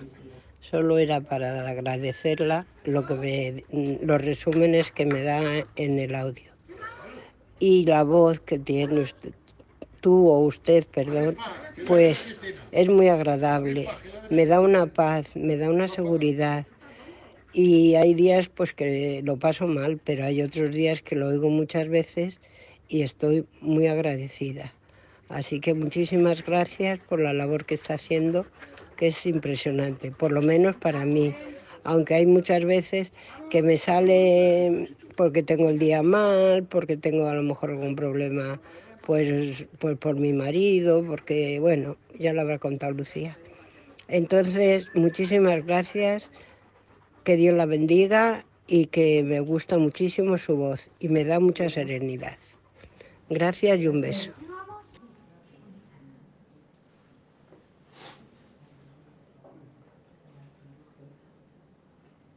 Os lo voy a decir con palabras muy técnicas. Me importa una mierda que esa inteligencia artificial tenga teoría de la mente. Me importa una mierda. Ha cumplido con su función. Y esto es lo que tiene que, así es como tienen que hacer las cosas. En algún momento, lo mismo en algún momento la tienen y es mucho mejor para nosotros, para el trabajo que tienen que realizar, pero no lo sé. Claro, ¿qué pasa? Que con todo esto, y ya cierro, esto es el final, podemos empezar aquí, nos podemos ver lo que se llama la falacia del escocés verdadero. No, pero es que la auténtica inteligencia no es esto, no, esto no es empatía, no es... Vale, pues ha ido teniendo razonamiento aductivo, lo mismo en algún momento podemos simular una teoría. ¿Qué más da? Da igual. O también podemos pensar en la taxonomía esta de la conciencia que definió Endel Tulbing, que decía, no, hay una conciencia anoética, que es la que no tiene ni autoconsciencia, ni sabe un conocimiento semántico. Bueno, pues esa es la de los animales propio, o la noética. La noética es la que no tienes autoconsciencia, pero ya puedes hacer una consciencia semántica, ¿vale? Es conceptual, puedes interpretar lo que hay, aplicar conceptos a las percepciones, generar conocimiento, ¿vale? Y esto ya lo tienen las IAs, empiezan a tenerlo.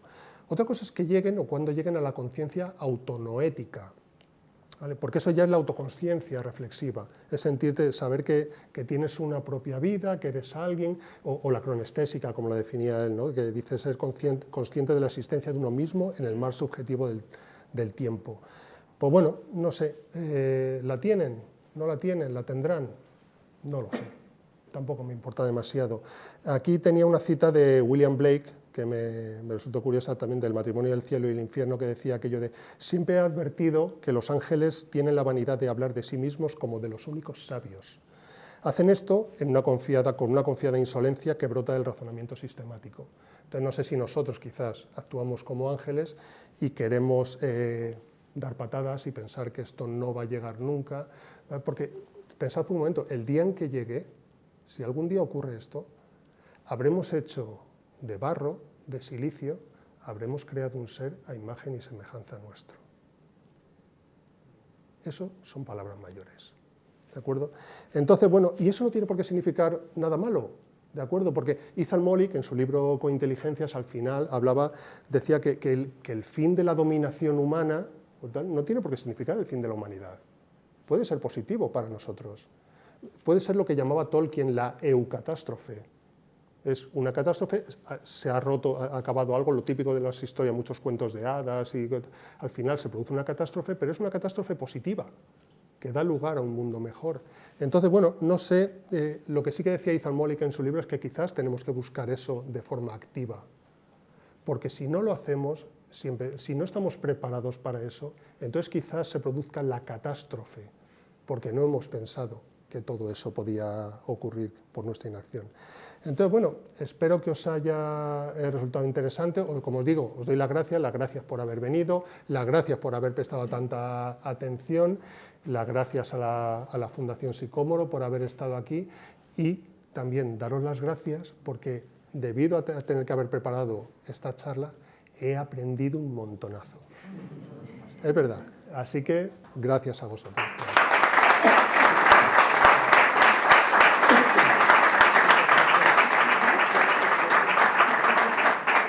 Entonces, bueno, hacemos como siempre, si hay alguna pregunta en la Eso sala. sí, todas las intervenciones con el micrófono en la mano, porque si no los que están en streaming pues no lo oyen.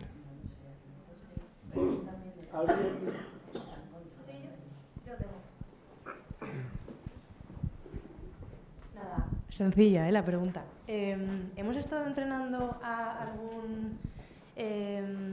alguna IA haciendo el reCAPTCHA? ¿Sabes lo que es? Sí, el reCAPTCHA, Sí. todo esto para identificar este texto que está como distorsionado. Sí, o sea, cuando quieres... Sí, soy un robot, tienes que identificar si en la imagen lo que te aparece es un semáforo o no lo es. Hasta yo he visto alguna pregunta que tenías que identificar cuál de las imágenes era algo más caro o más barato o así, ¿no? Entonces, siempre tenía la idea, o creo que por lo que te explican, que eso es para identificar que tú eres un robot o no. Pero en algún momento, no sé de dónde me saqué esto, no sé si lo pensé o en alguna conversación así, entendí que realmente estabas ayudando a ciertos a ciertas inteligencias entrenándolas. ¿Es así entonces? Así es. Los reCAPTCHAs, cuando te dicen identifica cuáles de estas imágenes tienen un paso de cebra, cuáles de estas imágenes tienen una moto o un autobús, estás colaborando en el entrenamiento de esos motores. Vale. Es correcto. Vale, La cuestión es que dices, yo pensaba que también lo ibas a preguntar ¿y una inteligencia artificial puede saltarse un proceso de estos? Porque claro, tú dices, si es capaz de ver la imagen, como lo que os decía antes, es capaz de identificar ese poste que tenía todas las señales, es decir, puedes aparcar los miércoles, hoy en miércoles de 3 a 4, 1 hora, podría ver esa imagen y decir, hey, estoy viendo que hay un autobús aquí, en esta y en esta. Sí. Una inteligencia artificial podría pasar ese recaptcha. También por eso se están inventando nuevos mecanismos para saltar de, oye, no, gira esta imagen en un sentido o en el otro para que gire. Bueno, pues hay otros, por otro lado, entrenando para que una inteligencia artificial pueda pasarse eso. Entonces, al final, va a ser una competición de ver a ver qué pregunto que realmente identifique a un humano que no pueda entrenar una máquina, un algoritmo para hacer esto. Vale, ahí va por ahí. ¿Puedo hacer otra pregunta? Claro, sí, vale. Ponte el micrófono. Sí, para cuando que estás hablando con ChatGPT, es que a mí esto, vale. Realmente las frases que está haciendo no tiene ni idea de lo que me está contando, ¿no? O sea, me refiero, está poniendo palabras por cercanía, lo que nos acabas de explicar, ¿no? Sí. Solo está pasando eso. Sí. O sea, no hay, esa me da un poco de pena. Sí. Porque, sí, Pero no sé. ¿tú eres de las personas que le dan las gracias? Sí, cuando... sí. Es que es una relación intensa. Sí. Sí, No, sí. fíjate, hoy no quise traerlo porque lo mismo ya era demasiado grande. Si eso os vais, de nuevo, los que veáis esto en el futuro, quizás ya esté obsoleto, hay una web que se llama Sésame, como sésamo, sésame.com/research. Entonces ahí tienen unos 2 asistentes virtuales que los han entrenado y da igual, es para tener una conversación. Tienes un Maya o Miles, chica o chico, entonces tú le das y tú empiezas a hablar, lamentablemente en inglés, a día de hoy no está entrenado en otro idioma, y tú empiezas a tener una conversación y llega un momento en que llevas 10 minutos hablando con Maya o con Miles y es como, me siento a gusto, me siento bien, le das las gracias. Es que te sale darles las gracias. Hay gente que dice la broma de que, bueno, esto es para el futuro, cuando llegue la singularidad y nos dominen las máquinas, pues se acordarán de, esa persona me dio las gracias, esa persona era buena, a este lo vamos a cuidar. No, está muy bien porque al mismo tiempo, fijaos, lo voy a hacer de una manera muy simplista. Las inteligencias artificiales nos están volviendo a tener que escribir bien. Porque si no escribes bien, no te entiende. Pues lo mismo las inteligencias artificiales nos devuelven un poco de educación, de agradecer cuando alguien nos responde lo que necesitamos, lo que pedimos, dar las gracias y también nos está interactuando con nosotros, ¿no? Es nuestra herramienta, pero a su vez nuestra herramienta nos está modelando. Gracias.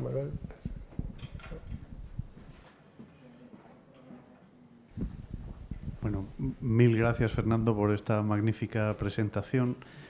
Yo quería ir un poco casi al principio. ¿Qué diferencia conceptual hay entre la inteligencia artificial y una computación, por muy compleja que sea? No acabo de distinguir eso bien.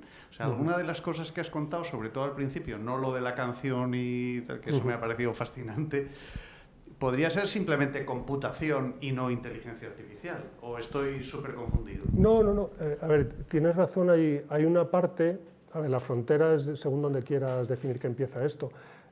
Todo lo que te decía de los sistemas expertos, modelos basados en reglas o en casos, que le metes un árbol de decisión de si pasa esto, si ves esto, haces esto, otro, esto, se sigue utilizando y se utilizaba en medicina, en farmacología. Se utiliza todo eso. Entonces, ¿eso es realmente inteligencia artificial? Pues no, podríamos decir que es computación, podríamos definirlo algoritmos. Otra cosa ya... Pero algoritmos son fórmulas. Sí, algoritmos son fórmulas, correctamente, sí, por eso. Pero ya en el momento en el que estás definiendo algoritmos, modelos, para entrenar, para que la máquina se entrene por sí misma, que tú le estás dando cosas y va aprendiendo. O sea, es el entrenamiento lo que define. Es el entrenamiento en el momento en que empiezas a decir de, oye, esto ya no es pura computación, sino que es inteligencia artificial. Pero bueno, aquí cada experto define el concepto como quiere. Vamos a dar entrada a alguna pregunta de las de la red. 2, por ejemplo, y volvemos a la sala. Sí, a ver, dice Ramiro Villanueva, cuando hablabas sobre los grupos y el ejemplo de del perro y las ovejas, ¿quién y cómo elige la estrategia de aprendizaje? Muy buena pregunta. Al final necesitas a alguien que sea el científico, los científicos de datos y los especialistas para que decidan cuál es el algoritmo, cuál es el modelo que deberías utilizar para esto, cuáles son los parámetros mejor para el modelo, porque es que depende siempre del caso de uso. Depende del caso de uso, lo mismo te interesa aplicar un modelo, un aprendizaje supervisado, o lo mismo no tienes etiquetas, vas a un modelo no supervisado. Dentro del no supervisado, ¿me interesa el K-means o es mejor el Davis-Kahn? Es que dependiendo del caso de uso, aplicas uno u otro, y dependiendo luego ya del que utilices, también le tienes que definir unos parámetros para no sobreentrenar el modelo o para no dejarlo que los resultados no sean los adecuados. No sé si con esto responde, pero sí, hay humanos que están decidiendo cuál es el mejor algoritmo para utilizar un modelo de Machine Learning u otro. Bien, tenemos otra de Rubén Plaza Maneiro, que nos dice, interesantísimo todo. Fernando, me parece es un crack. Muchas gracias. Una pregunta. ¿Nos cuentas, por favor, cómo ves el uso de la IA para atención al cliente utilizando este último punto de la empatía? Pues mira, me alegra que hagas esa pregunta, Rubén. Hay una empresa, por ejemplo, recientemente que se anunció y ha hecho mucho revuelo, para bien o para mal, que se llama Klarna, que había sustituido prácticamente casi todos sus agentes de contact center por bots, por inteligencia artificial hablando. ¿Qué pasa? Que recientemente han desmontado parte de eso y han vuelto a utilizar agentes humanos. ¿Por qué? Pues claro, las respuestas eran aquello que siempre se dice, lo de la eficacia, la eficiencia y la efectividad. Las respuestas que daba la inteligencia artificial eran precisas, podían ser precisas, pero aparte de que le pudiese faltar la empatía, y ahora os digo un contraejemplo, también no tenía esa capacidad de detectar una posible vía de comentarle, de ofrecerle un producto o de dar ese elemento de confianza que sí que da todavía a día de hoy un ser humano. Pero os doy un contraejemplo.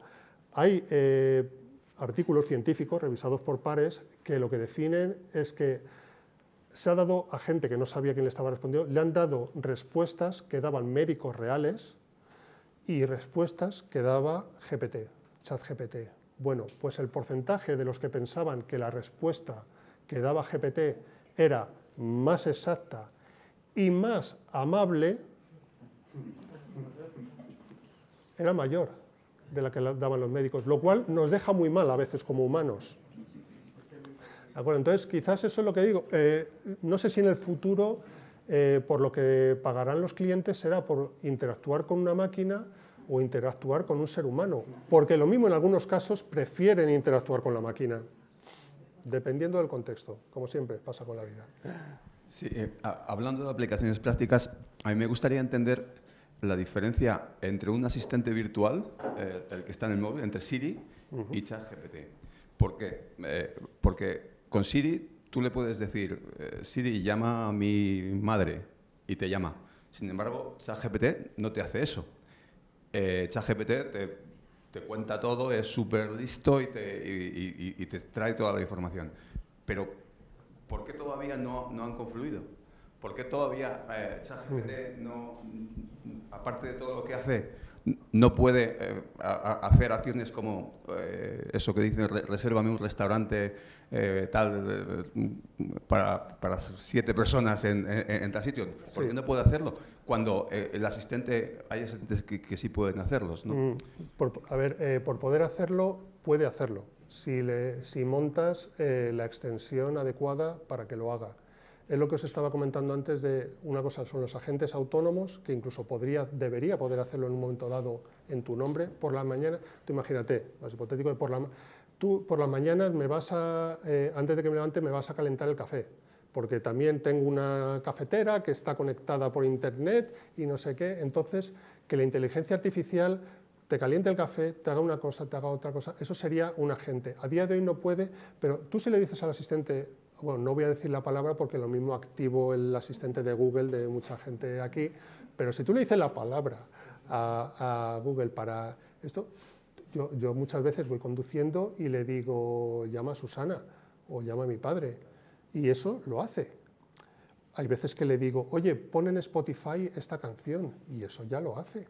O sea que sí que puede. Lo único que pasa es que tienes que hacer que ese asistente virtual, me da igual que sea el Siri, el de Google, o que sea ChatGPT o que sea Perplexity, establecerle los conectores para que pueda interactuar con otra serie de cosas. La pregunta es, ¿por qué no han establecido ese sistema de conectores? ¿Por qué ChatGPT no puede ponerte la cafetera?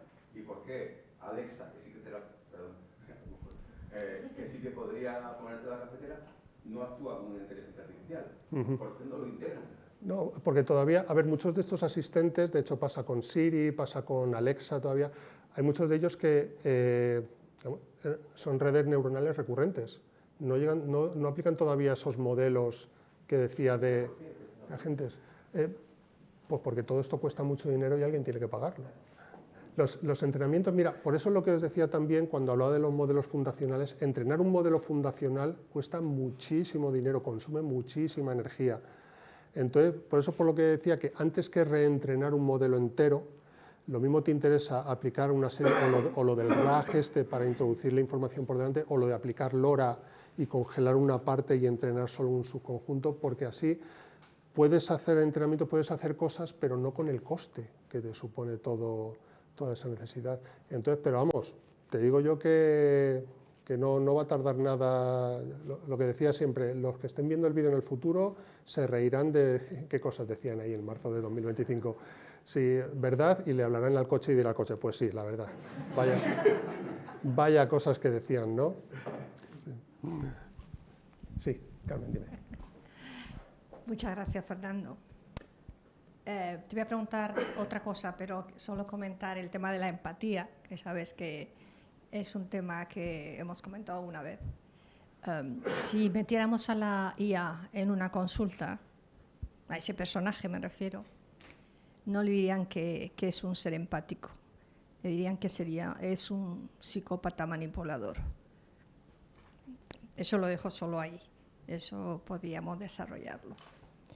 Mi pregunta es, hace poco he leído que una persona estaban intentando contratar un viaje y el que respondía era una inteligencia artificial.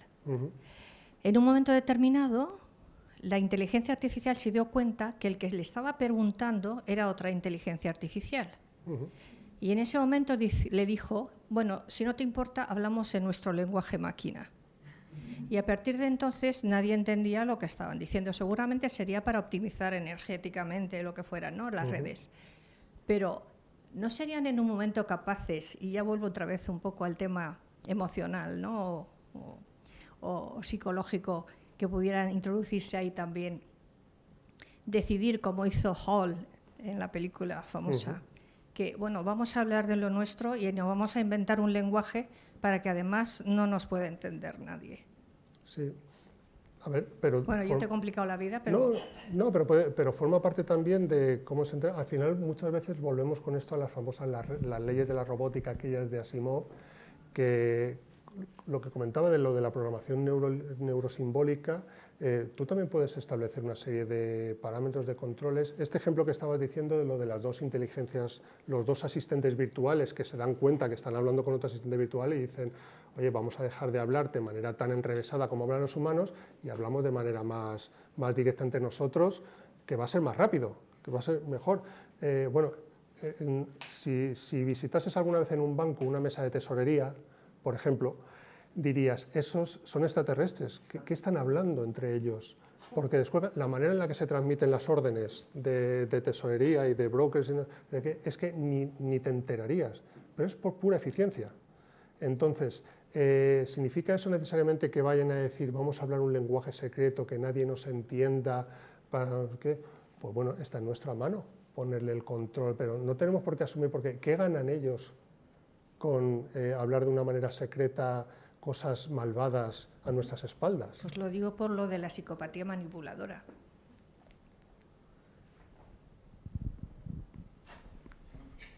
Tenemos por allí unas preguntas. Oye, muchas gracias antes de nada por lo didáctica que ha sido la charla y lo interesante. Una cuestión, volviendo al tema este del vídeo que has puesto de la canción, mejor dicho, de la canción que has fabricado, me hace pensar que en algunas situaciones nos pueden estar dando gato por liebre, ¿no? Quiero decir que nos estén vendiendo algo que realmente lo esté ejecutando y desarrollando una inteligencia artificial, ¿no?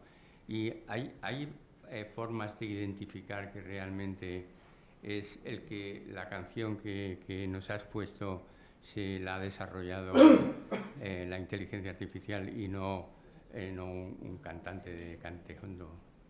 ¿Hay alguna forma, alguna herramienta de los humanos de a pie, ¿no? Pues fíjate, aquí entra en juego el tema de lo de las redes adversarias, las imágenes estas falsas de personas que no existen, que te decía.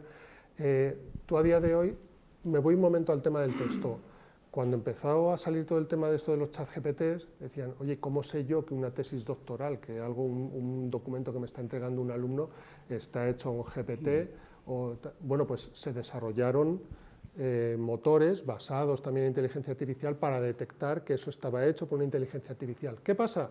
Que a su vez los motores que hacen las inteligencias artificiales desarrollan estrategias para que esos motores que detectaban esto no lo detecten. A su vez luego los otros desarrollan otra estrategia. Entonces es una batalla. Mira, la verdad es que no lo había mirado, no lo sé si ya hay algún algoritmo, algún modelo, algún motor para decir, oye, esta canción es una canción cantada por un humano o por una inteligencia artificial. A ver, estas dos que os he puesto yo hoy se notaba claramente a la legua. Bueno. A ver, os lo digo. En una próxima charla ponlas sin decirlo. Claro, porque eso no, claro, os lo digo porque, por ejemplo, el cantautor de la guitarra está muy, muy bien y el cantautor vocaliza muy bien, pero en un momento dado dice el aprendizaje profundo. Entonces dices, hey, cuidado. El cantaor flamenco, claro, esa guitarra, dice, madre mía, lleva 2 meses aprendiendo a tocar flamenco, porque esto no ha sonado muy bien y mete algunas disonancias que no sé yo si es que un guitarrista muy imaginativo o no sé qué. Entonces, nuestro córtex prefrontal a día de hoy es capaz de detectarlo. Pero pasa también que, mira, esto os cuento, por ejemplo, yo trabajo mucho también en temas de biometría, entonces en un congreso en Londres habían estado viendo en los cuerpos y fuerzas de seguridad del Estado, en Scotland Yard, en Inglaterra, tienen lo que llaman superreconocedores. Es gente que viendo un vídeo, a pesar de que esté muy pixelado y una imagen de estas de cámara de circuito cerrado, tal, son capaces de identificar a delincuentes. Porque hay gente que tiene una memoria retentiva y lo ve de una manera. Entonces, claro, aquello de esto, las máquinas nunca van a poder superarlo, hasta que lo superaron. ¿Pero qué pasó? Pasa igual que pasó con lo de Deep Blue cuando ganó a Kasparov. Kasparov dijo, perdón, esto no es el fin, al revés, es el comienzo. Podemos convertirnos en centauros, en aprovechar toda la potencia de estos algoritmos, y entonces a día de hoy los jugadores de ajedrez entrenan con inteligencias artificiales y son mucho mejores jugadores de ajedrez de lo que eran antiguamente. Bueno, pues los superreconocedores de Scotland Yard, igual, ellos fueron superados por la inteligencia artificial, pero luego, entrenándose ellos, igual que lo que decía el entrenamiento supervisado, utilizándolo con humanos, los dos, el superreconocedor con la inteligencia artificial, batían a la inteligencia artificial. Es cuestión de tiempo, en algún momento la inteligencia artificial les vuelve a superar, pero nosotros como seres humanos podemos mejorar nuestra capacidad gracias a la inteligencia artificial. Entonces lo mismo, empezamos a componer mejor música. Desde luego mejor que alguna de las que se escucha ahora, pero no vamos a Fernando, bueno, pues muchas gracias, la verdad es que es fenomenal. Y lo que decía Javier, y cuando ponías las fotografías, cuando a mí me viene un vídeo por WhatsApp de unos gallos cantando, cosas así, siempre me hago la pregunta, ¿es real o no es real? La cuestión es, ¿todos estos sistemas tienen algún concepto de realidad? Yo mismo no sé lo que es real, pero ellos son conscientes de unas realidades distintas o lo que nosotros percibimos como real. ¿Y a dónde voy? No sé si recuerdas los teoremas de, me parece que se llama de incompletitud o algo así, de Gödel, que más o menos en una de las derivadas viene a decir que los sistemas matemáticos son incompletos y que la mente tiene capacidades de reconocer la realidad que son incapaces de demostrarse dentro de un sistema matemático. ¿Lo recuerdas más o menos? Sí, sí, sí, perfecto. Los dos teoremas de incompletitud. Claro, te ligo la pregunta del concepto de realidad para estas máquinas o estos sistemas y si alguna vez echarán abajo los teoremas de Gödel y podrán tener las mismas capacidades de reconocer la realidad que tenemos los humanos. Me has dejado... A lo mejor el año que viene sí, pero digo ahora, ¿cómo lo ves? No, pero es que claro, me has dejado una pregunta que no tengo yo suficiente conocimiento matemático como para decir si se incumpliría un teorema de completitud de Gödel con esto. Pero piensa en lo que estaba diciendo antes de las redes adversarias, las GAN. Al final tú le estás enseñando una red neuronal de decir, ¿esta imagen es falsa o es verdadera? Hasta el momento en que ya la engañas y ya se cree que es verdadera, que es más verdadera que una imagen verdadera. Entonces, en ese momento, la red que ha dicho la generada es verdadera, ¿está entendiendo qué es la realidad? Pues está entendiendo una realidad que le están presentando, que le están diciendo cuál de estas dos corresponde a una persona real. Y él dice, pues para mí es esta, pero te digo, pero a vosotros también os ha pasado cuando habéis visto las imágenes. Entonces, ¿significa eso que vosotros sois incapaces de descubrir, de interpretar la realidad? O podemos decir, la realidad no existe, como dice nuestro amigo Jaime Rodríguez de Santiago en su libro. Pero perdona, la variante de Gödel la variante de Gödel lo que nos llevaría es que hay unas realidades que son, por así decir, imposibles de percibir por los sistemas matemáticos. Entonces, sería una limitación en todas las capacidades de estos sistemas. Sí, no tengo ni idea, el experto eres tú, pero en fin. Sí, experto entre comillas, como os decía al principio, no te sabría responder. ¿Podría coger ChatGPT y preguntarle? Lo haré cuando que llegue a aplique casa. el modelo de razonamiento.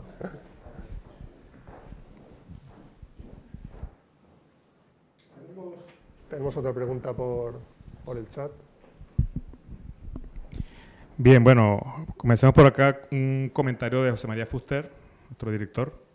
Fernando, enhorabuena por la charla, una síntesis completa en un tiempo limitado. Creo que por ahora lo que has hecho no sería capaz de hacerlo la IA. A partir de tu charla, seguro que surgirán imitadores artificiales. Bueno. Bien, muchas gracias. Y vamos con una pregunta acá que está interesante de Consuelo. Yuval Noah Harari, en su libro Nexus, alerta de los peligros de que la IA se vuelva autónoma y acabe con nosotros. ¿Qué piensa usted respecto a cómo de probable es esto? Bien, Harari, igual que hablaba de los tecnooptimistas tipo Kurzweil o Bostrom, pues Harari está en el otro bando, los tecnocenizos, los que venden y viven de generar este miedo, pero bueno, porque al fin y al cabo forma parte de su arquitectura de incentivos, generando este tipo de inquietud, gana dinero. Fijaos, por ejemplo, en el contraejemplo de Geoffrey Hinton, que abandonó Google. Era uno de los popes de la inteligencia artificial, abandona Google, habla también de los riesgos que tiene la IA, hasta que de repente le dan el premio Nobel. Y en el momento en que le dan el premio Nobel, otra vez vuelve a convertirse en un firme defensor de la inteligencia artificial. A ver, yo creo que la inteligencia artificial, ahora ya hablando en serio, el mayor peligro que tiene la inteligencia artificial, aparte de la frase esta del principio de Eliezer Yudkowsky, de que la gente se cree que la entiende sin entenderla, hoy creo que después de esta charla, vosotros la entendí mucho mejor que muchísima gente. Aparte de ese riesgo está en que está en manos de humanos. Está en manos de humanos que, como estamos diciendo, tiene cada uno sus incentivos y sus objetivos. Algunos lo tienen para intentar convencernos de que no hay ningún riesgo en todo esto y otros están poniendo peligros muchas veces donde no los hay. Lo importante de esto es ser consciente de dónde están los riesgos. ¿Existen sesgos en la IA? No, en la IA no hay sesgos. Donde hay sesgos es en los datos que entrenan la IA. siempre. Pero bueno, podemos mejorar, podemos meter las leyes de la robótica de Asimov para que no nos puedan dominar, lo podremos hacer, pero no debemos ir con ese miedo pensando necesariamente que va a venir la catástrofe. Quizás venga, pero tenemos que estar preparados y quizás trabajar para la eucatástrofe que decía, de que sean mejores. Yo la verdad es que soy, bueno, ya por lo que habréis visto en toda esta charla, yo soy más del lado tecno-optimista, pero soy muy, muy consciente de los riesgos, de los sesgos que hay, de los problemas, de riesgos de ataques que pueden tener de un tipo, de otro, pero bueno, creo que podemos trabajar en resolver, en mitigar esos riesgos y resolver los conflictos y eliminar los problemas. E incluso haremos que las IAs nos ayuden a hacerlo. Muchas gracias, Fernando. Voy a cerrar con el privilegio para eso. Modelo yo de hacerte la última pregunta, porque si no ya se nos va el tiempo. Me ha enganchado mucho cuando has expuesto los 3 tipos de razonamientos, ¿no? El último, el abductivo, que efectivamente hasta hace relativamente poco era una de las cosas que se cuestionaba de que la inteligencia artificial pudiera hacerlo, y ahora sí. Y has mencionado a Popper, el paradigma popperiano, la falsación. Eso lo que abre es una puerta, para mí maravillosa, a hacer ciencia de verdad. Cuando digo hacer ciencia de verdad, no quiero decir, por ejemplo, que lo que hace AlphaFold con lo que ha hecho AlphaFold con las proteínas no sea ciencia de verdad, pero no deja de ser una herramienta. Es decir, ha acelerado muchísimo el conocimiento de los 200 millones de proteínas, pero no ha construido una hipótesis, la ha falsado, la ha contrastado y ha vuelto a reconstruir sobre ello. Eso ahora está abierto. ¿Conoces casos que estén avanzando por ahí? Sí, desde el punto de vista de hacer ciencia. Sí. De hecho, no me acuerdo ahora del nombre, era DeepMind, la empresa de Google, que sí que había empezado a plantear modelos que establecían estas hipótesis para artículos científicos, para papers científicos, para hipótesis científicas, la estaban desarrollando. Ahora mismo no recuerdo el detalle, pero sí. Claro, ahí de nuevo encontramos, mira, nos pasa lo mismo que pasa con el tema de lo del mundo del desarrollo de aplicaciones, los programadores. Cuando salió todo esto, los programadores como locos, de ¡ay, qué bien, porque esto me ayuda a programar!, hasta que de repente están empezando a ver que esto les puede sustituir sin mayor problema. Entonces ahora es cuando ya de repente, bueno, tampoco es tan buena la cosa esta. Pues lo mismo les pasa a los científicos, cuando empiezan, ¡ay, qué bien! Esto cómo me ayuda a mí a escribir los informes que tengo que presentar a la NECA, hay que ver cómo me ayuda a preparar los papers, hay que ver, hasta que de repente empiezas a ver que, hostia, que puede plantear, que puede desarrollar un trabajo, bueno, pues ahí es donde nosotros, de nuevo, insisto, nos estábamos apalancando, nos estábamos acomodando demasiado como seres humanos. Quizás tenemos que empezar a dar el salto como centauros y decir, ¿cómo puedo yo aprovechar esto y convertirme yo en el mejor científico, sabiendo que buena parte del trabajo científico ya no lo voy a hacer yo, ya lo puede hacer ella? Oye, y si hay algún momento en el que ya puede hacer todo el trabajo, es que quizás la ciencia que hacías tú tampoco aportabas un valor, pero no, seguimos aportando valor y los científicos siguen aportando valor en esa construcción de las hipótesis, en esa evaluación, pero bueno, deja que la IA explore. No le veo mayor problema, pero quizás es que yo sea tecnooptimista, como decía, no soy de los tecnocenitas. Yo tengo mi parte tecnoceniza, ¿no? Pero es más no por la IA, sino por la sociedad. Y cómo la sociedad la entiende, la asimila y la integra. Totalmente. Pero bueno, como digo, son las 9. Muchísimas gracias, Fernando. Muchas ha sido gracias, excelente.